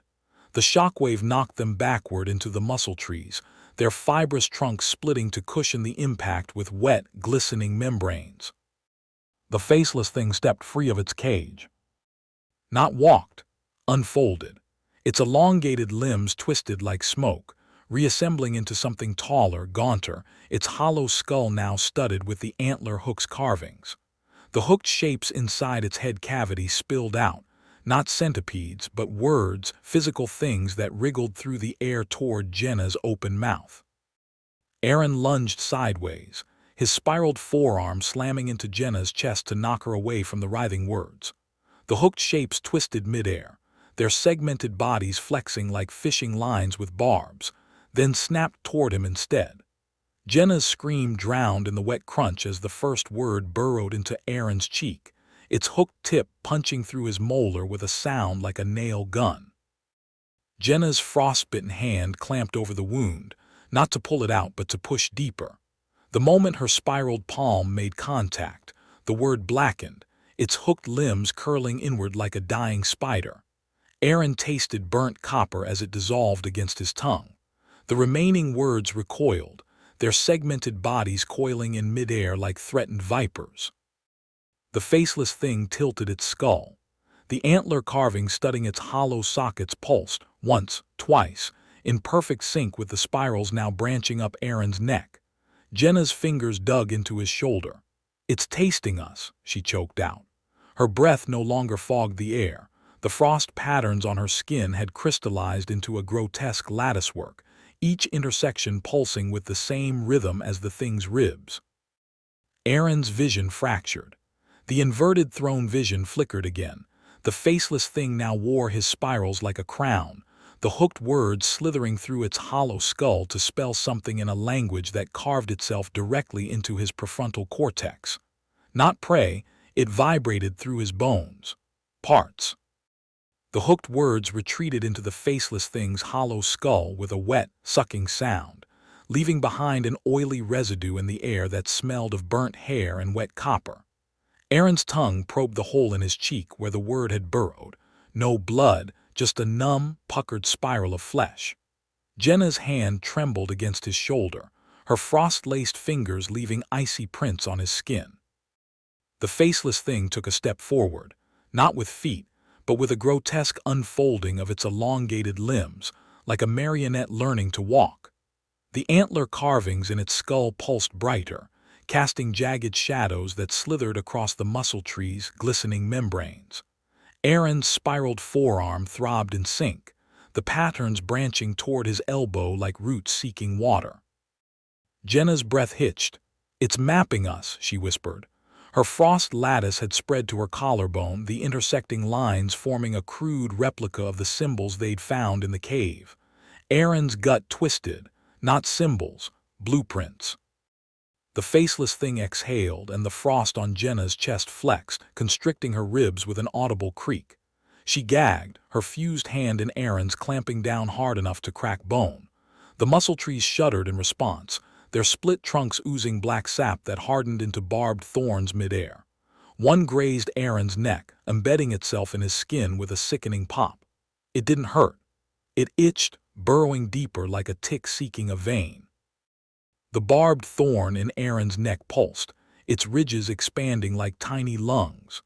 Jenna's scream strangled into silence as her frost lattice constricted, not just her ribs now but her heart, the pattern pulsing black through her sweater. The faceless thing cocked its skull, antler carvings flaring as it inhaled the sound of her suffocation. Aaron ripped the thorn from his neck. Black filaments unspooled from the wound, writhing toward the faceless thing like tethers. His vision fractured, half forest, half throne room, his own spiraled arm reflected in the thing's hollow skull as a gnarled, branching key. Jenna's knees hit the moss, her fused hand tearing at her chest as the lattice pierced her sternum with a wet crunch. The muscle trees convulsed. Sap blood rained down in thick ropes, each droplet hardening into hooked shards that embedded themselves in Aaron's back. He didn't feel them. The numbness spread from his neck down his spine into his thoughts, a greasy certainty that the thorns weren't weapons. They were guides. Jenna's mouth moved soundlessly. Frost crystallized her eyelashes as the lattice flexed again, yanking her head back to expose the black veins branching up her throat. Aaron lunged, their fused hands connecting with her chest, not to pull the lattice out but to push deeper. Their scar flared white-hot. Jenna's spine arched as the frost patterns shattered, the backlash hurling the faceless thing backward into its bone cage. The bone cage cracked open like a split rib cage as the faceless thing hit the bars, black fluid spraying in jagged arcs that froze midair, hovering, quivering before cascading down in perfect spirals. Aaron's fused hand with Jenna burned hotter, their shared scar pulsing like a second heart. The frost lattice on Jenna's chest had fractured, but the shards didn't fall. They floated, rotating slowly, edges sharp as scalpels. Jenna gasped, her first full breath in minutes. The black veins receded from her throat, but her pupils were still dilated, her irises swallowed by the same phosphorescent glow as the scar between their hands. "It's still," she coughed, learning. The floating frost shards twitched in response, aligning into a new pattern, a spiral within a spiral, identical to the one now throbbing beneath Aaron's skin. The faceless thing unfolded itself from the cage's wreckage, its antler-carved skull tilted at an unnatural angle. The hooked words inside its hollow cranium writhed faster, their segmented bodies clicking against each other in a staccato rhythm that matched the pulsing of Aaron's scar. One word, longer than the others, barbed like a fishing hook, slithered free, dangling from the thing's smooth jawline like a grotesque tongue. Aaron's numb forearm jerked without his command, the spirals there flexing like muscles. The floating frost shards mirrored the movement, rotating to point their needle tips at Jenna's throat. "Don't move," Aaron hissed, but Jenna was already shaking her head, not in refusal but in recognition. Her free hand rose, trembling, to hover beside the nearest shard. The frost patterns on her skin leaned toward it, drawn like iron filings to a magnet. The barbed word hanging from the faceless thing's jaw twitched, once, twice, then whipped toward Jenna's outstretched fingers. Aaron tried to wrench her back, but their fused hands locked them together like a rusted hinge. The word's hooked tip grazed Jenna's palm, and her frost patterns bloomed violently, spiraling up her wrist in jagged black vines. Aaron's vision doubled. The forest flickered into that grotesque throne room again, but now he sat slumped on the ossified seat, his spiraled arm branching into the bone oak's roots. Jenna knelt before him, her throat bared, the hooked word poised above her pulse like a butcher's blade. The vision shattered as Jenna grabbed the word midair, her frosted fingers closing around its segmented body with a wet crunch. Black fluid oozed between her fingers. The faceless thing's skull snapped backward, its hollow sockets flaring gold crimson, not in pain but recognition. The remaining hooked words inside its cranium writhed faster, their clicking rhythm syncing with the pulse in Aaron's scar. Jenna's hand trembled as the word in her grip melted, its substance absorbed into her frost-laced skin. The black veins on her neck darkened, branching into delicate fractals that mirrored the antler carvings on the thing's skull. "It's not attacking," Jenna whispered. Her breath no longer fogged, the air around her lips shimmered with suspended ice crystals. "It's teaching." The barbed word dissolved into Jenna's palm like ink in water. the black veins spreading up her forearm with deliberate precision, not invasive, but inscribed. Erin's spiraled arm burned in response, the patterns there flexing like a second set of tendons. The faceless thing exhaled, and the floating frost shards around Jenna's throat rotated, aligning into the same jagged runes carved into the antlers studding its skull. Jenna's breath hitched. Her fingers twitched, not hers anymore, Erin realized, but theirs, moving in sync with the hooked words still writhing inside the thing's hollow cranium. The muscle trees groaned, their split trunks oozing sap that hardened into thorned vines midair, each barb tipped with a droplet of black fluid that quivered like a tongue tasting the wind. Erin tried to pull Jenna back, but their fused hands held them locked together, the scar tissue between them pulsing with a heat that bordered on branding. The faceless thing cocked its skull, antler carvings flaring gold crimson as Jenna's frost-laced fingers twisted, not in pain, but in imitation, mirroring the thing's elongated gestures with eerie precision. "It's not just teaching," Erin rasped. His throat itched where the thorn had burrowed, the numbness spread down his collarbone like spilled ink. "It's grafting." Erin's spiraled arm jerked violently. No, not his arm anymore.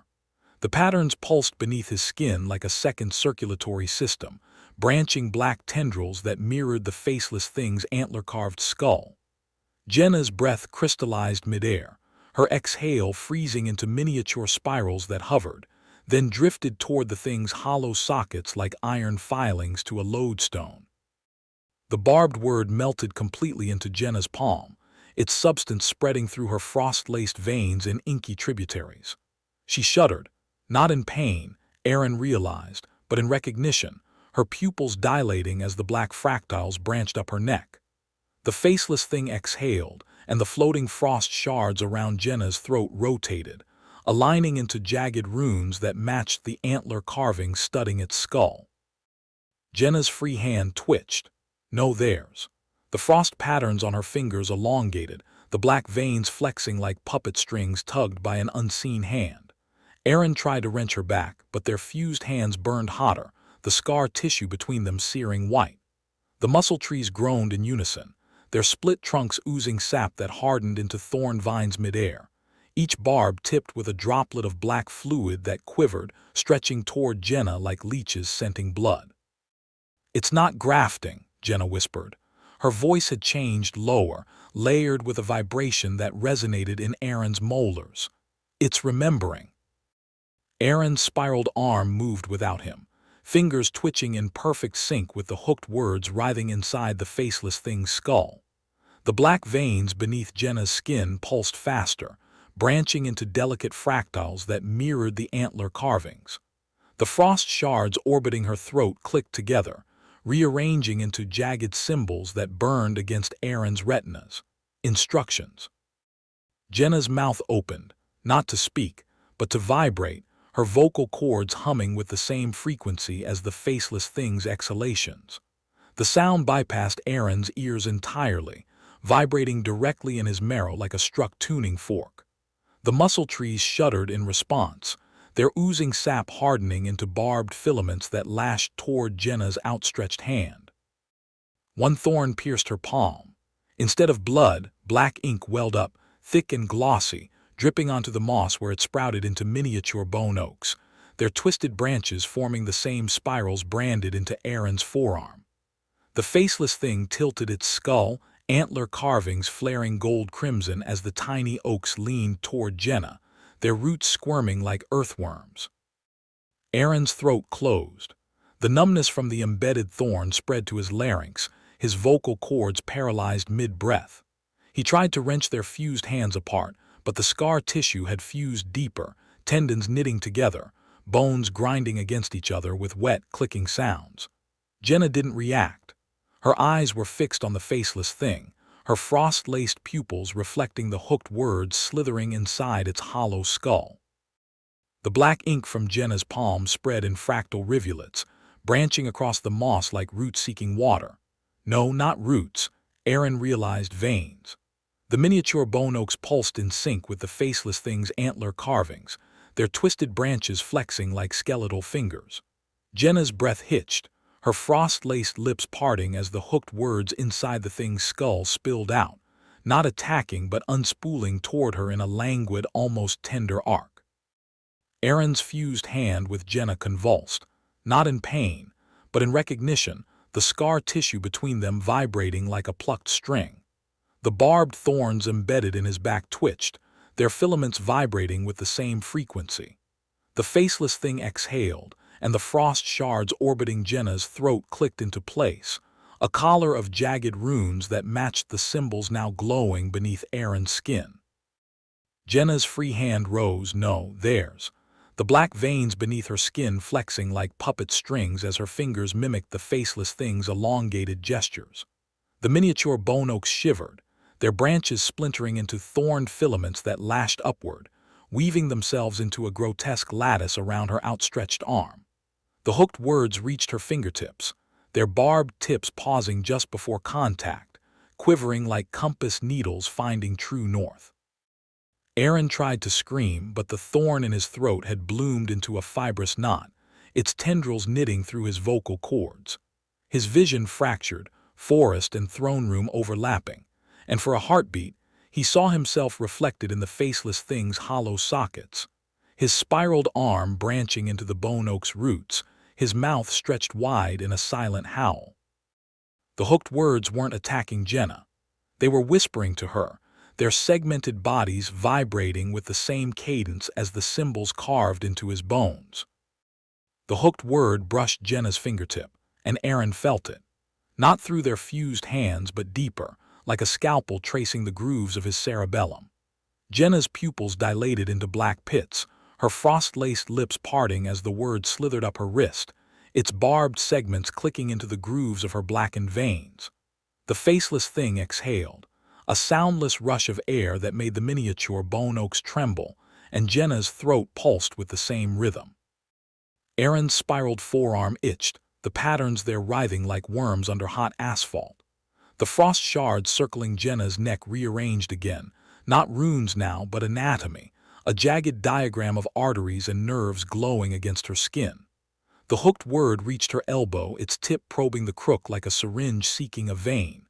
Jenna's breath hitched, her free hand twitching, no, theirs, as the word pierced. Black fluid, thick as motor oil, welled up, but Jenna didn't bleed. The liquid coiled around the word, shaping itself into new segments that clicked into place like puzzle pieces.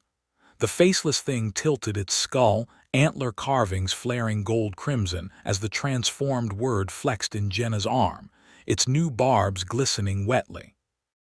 Aaron's vision shattered.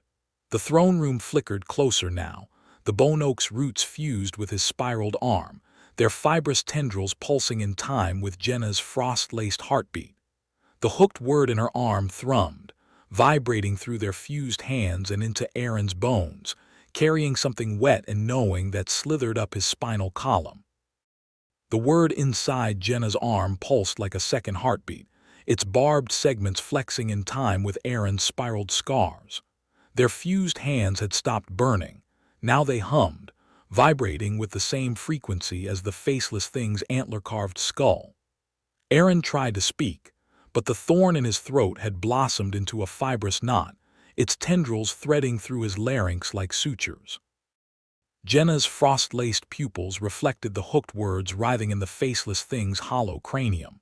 The miniature bone oaks around her feet shuddered, their branches splitting into thorned filaments that wove themselves into a grotesque lattice up her legs. The word in her arm flexed, not invading, Aaron realized, but integrating, its segments clicking into place like vertebrae. The faceless thing exhaled, and the frost shards orbiting Jenna's throat shattered, their fragments melting into her skin like ink in water. The black veins beneath her flesh darkened, branching into fractal patterns that mirrored the antler carvings. Aaron's spiraled forearm itched. No, not itched, remembered the patterns there writhing with ancestral knowledge older than the forest itself. Jenna's lips parted. The sound that emerged wasn't speech but vibration, a frequency that bypassed Aaron's ears and resonated directly in his marrow. The muscle trees convulsed in response, their split trunks oozing sap that hardened into jagged runes midair. The faceless thing tilted its skull, antler carvings flaring gold crimson as Jenna's frost-laced fingers twisted, not in pain, but in recognition, shaping the same symbols now branded into Aaron's bones. Aaron understood. The hooked words weren't attacking, they were translating. The faceless thing wasn't a predator.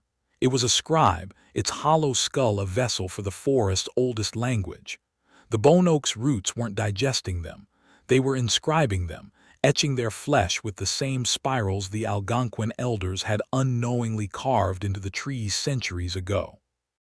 The faceless thing exhaled, a sound like wind through hollow bones, and the hooked word embedded in Jenna's arm pulsed gold crimson, its barbs flexing in perfect sync with the scars spiraling across Aaron's skin.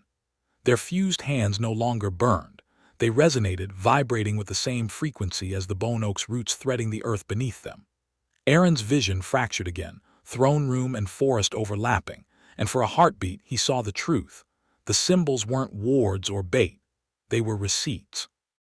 Jenna's fingers twitched, carving frost runes into the air. The faceless thing mirrored her movements, its elongated limbs sketching the same jagged patterns into the oozing sap of the muscle trees. The word in her arm flexed, translating the motion into Aaron's bones, not pain, but knowledge, wet and heavy as a surgeon's fingers pressing into an open wound. The bone oaks shuddered. Their roots retracted from Aaron's ankles like snakes recoiling from fire. The faceless thing tilted its skull, antler carvings dimming as Jenna's frost-laced voice hummed a single, shuddering note. The forest's true name, older than Algonquin warnings, older than the Wendigo's hunger.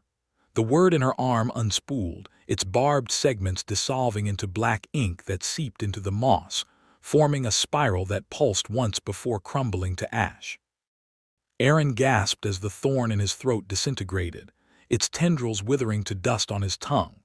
The forest exhaled with them, a sigh of rotting meat and damp earth, as the faceless thing stepped back into its cage, its hollow skull bowing toward Jenna like a scribe acknowledging its translator. The bone oak roots slithered away from their fused hands, the scar between them cooling to a dull throb. Jenna swayed. The frost patterns on her skin flaked away like dead bark, revealing fresh pink flesh beneath. The black veins receded, leaving only faint traceries of ink-dark scars along her collarbone, tattoos of the forest's oldest language, now dormant. Aaron's spiraled forearm ached, the patterns there fading to silvered lines, their heat replaced by the dull pulse of exhaustion. The faceless thing folded itself back into its cage, its elongated limbs twisting into the bone bars like smoke drawn into a bottle. The hooked words inside its skull stilled, their segmented bodies aligning into a final, perfect spiral before dissolving into black mist. The cage's sutures knitted shut with wet, clicking sounds, sealing the thing inside, not as a prisoner, Aaron realized, but as a librarian returning to its archives. The muscle trees groaned, their split trunks sealing over with scar tissue that pulsed once before stilling. The moss beneath their feet darkened, then crumbled to dust, revealing ordinary earth beneath, no roots, no veins, just damp soil and the scattered remains of their gear.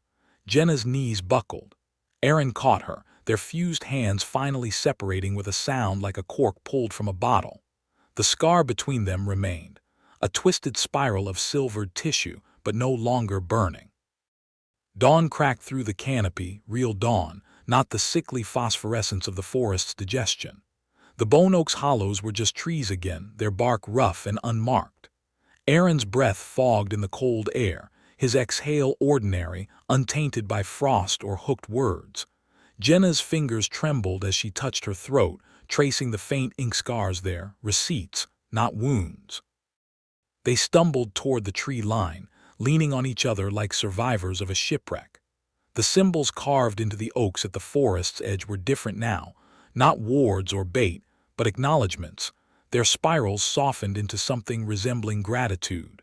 The nearest one pulsed once, then split open with a sound like a sigh, revealing a narrow path through the pines. Jenna hesitated. "It's letting us go," she whispered, her voice raw but human again. Aaron nodded, his spiraled forearm throbbing in time with her scars.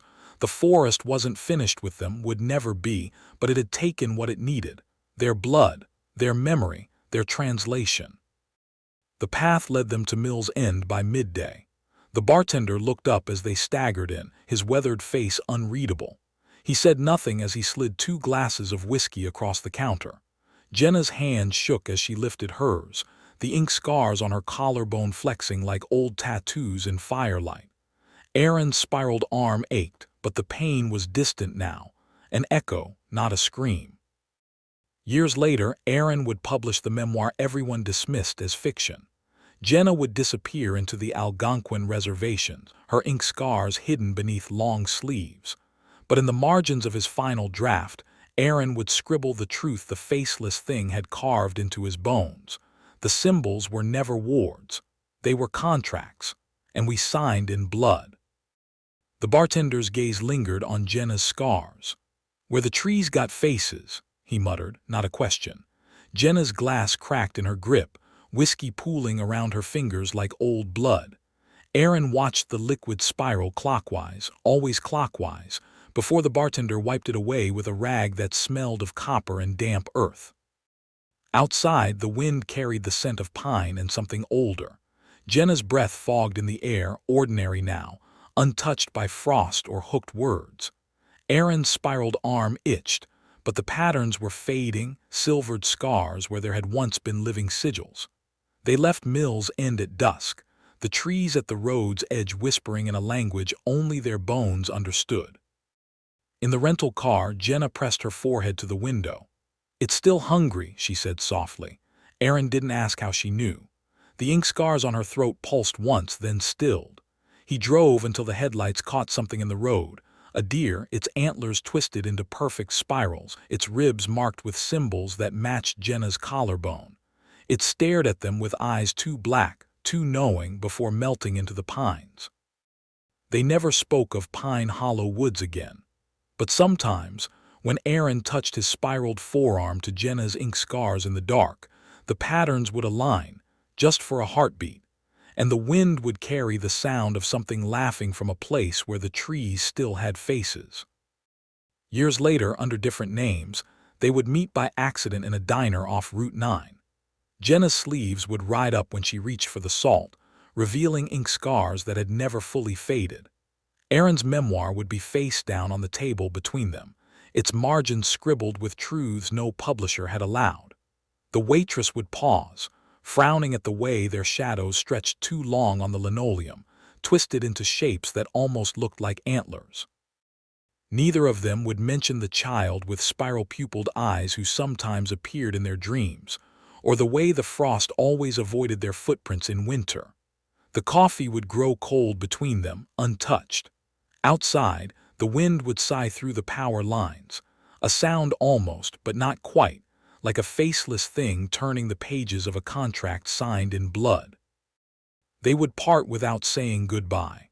Aaron would leave the memoir behind. Jenna would take it, tucking it into her coat with hands that no longer trembled.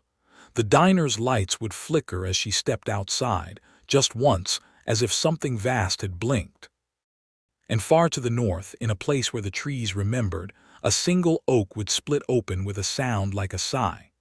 Inside, curled in the hollow, something small and skeletal would stir, its ribs marked with spirals, its skull studded with antler-carved words. It would press its palm to the bark, leaving behind a print that pulsed once, then stilled. The forest was patient. It had their signatures, and hunger, after all, was cyclical. Years passed. Aaron moved to a coastal town where the sea air dulled the itch in his spiraled scars.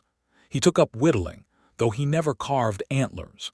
Jenna vanished into the Algonquin reservations, her ink scars hidden beneath woven bracelets that smelled of sage and damp earth.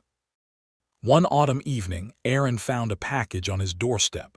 No return address, just a bone-white oak leaf pinned to the wrapping. Inside lay Jenna's knife, the blade melted into a perfect spiral. When he touched it, his forearm flared gold crimson for a heartbeat, then faded. That night he dreamt of mussel trees. Their split trunks pulsed like throats, whispering in a language that carved itself directly into his molars. The faceless thing was there too, its hollow skull bowed over a child's outstretched palm, their child, though he'd never fathered one, its tiny wrist marked with the same spirals as Jenna's collarbone. The thing pressed an antler shard into the child's hand, and the forest sighed. Aaron woke with his sheets knotted around his legs, his spiraled arm burning. Outside, the tide receded further than it ever had, leaving behind a stretch of wet sand etched with branching patterns that mirrored his scars. He didn't walk down to the shore. He knew what the sea would have written if he had. The next morning, he burned Jenna's spiral knife in his fireplace. The flames turned blue where they licked the metal, and the smoke coiled into perfect sigils before dissipating. That afternoon, he received a postcard from Mill's End, just a photo of the bartender's weathered hands polishing a glass. The ink smelled of copper. Years later, long after Aaron's memoir went out of print, a graduate student tracked him down. She had spiral-shaped birthmarks on her palms and questions about Algonquin ward signs. Aaron served her tea in a chipped mug and listened as she spoke of dreams where trees whispered in a language that tasted of burnt honey. When she left, he noticed her shadow stretched too long on his porch, the silhouette of antlers just visible in the dusk. That night Aaron packed a single bag. He didn't leave a note. The rental car smelled of pine sap and old blood, though he'd never driven it north before. At a rest stop near the Canadian border, he found Jenna waiting beside a payphone, her sleeves rolled up to expose ink scars that pulsed black in the moonlight. She didn't smile when he approached, just pressed a cold hand to his spiraled forearm. The patterns aligned perfectly for the first time in decades. They drove in silence until the road turned to gravel, then dirt, then moss. The headlights caught something moving between the trees, too tall to be a deer, its silhouette branching upward like a crown of thorns. Jenna turned off the engine. The forest exhaled around them, the scent of rotting meat and damp earth thicker than Aaron remembered. Jenna's fingers twitched against the steering wheel. "It's been waiting," she said. Her voice had changed, not frost-laced but layered as if something older spoke through her. Aaron's forearm itched, the scars there flexing like roots seeking water. They stepped out together. The trees at the forest's edge were different now, not oaks but bone-white birches, their bark etched with spirals that glowed faintly in the dark. The path between them had widened, the moss there trampled by something with too many joints in its stride. Aaron's breath fogged in the air, ordinary at first, then twisting into hooked shapes that dissolved before hitting the ground. Jenna's ink scars darkened, the patterns there writhing like live wires beneath her skin. She didn't hesitate before stepping onto the path. Aaron followed, his spiraled arm burning brighter with each step. The deeper they went, the quieter the forest became. No wind, no animals, just the occasional creak of branches adjusting to their weight. The bone birches thickened, their trunks splitting open to reveal hollows too large to be natural. Inside one, Aaron saw the remains of their old campsite, tent fabric rotted to threads, cameras rusted shut. The claw marks on the surrounding trees had healed into raised scars that pulsed in time with his forearm. The bone birches parted at the center of the clearing, revealing a sight that made Aaron's scars go cold. An altar of fused antlers, their spirals twisted into the same shape as the knife Jenna had sent him. At its base lay the skeletal child from their dreams, its ribcage stitched with living roots that pulsed with stolen blood. Jenna moved first. Her ink scars flexed as she pressed her palm to the altar, not in submission but in settlement. The roots recoiled, hissing as they retracted from the child's bones. Aaron's spiraled arm ached in recognition. This wasn't a rescue. It was a trade. The faceless thing emerged from the trees, its hollow skull now lined with the hooked words they'd shed years ago. It exhaled, a sound like pages turning, and the child's bones rearranged, collapsing into a spiral of ash that swirled upward into the thing's cranium.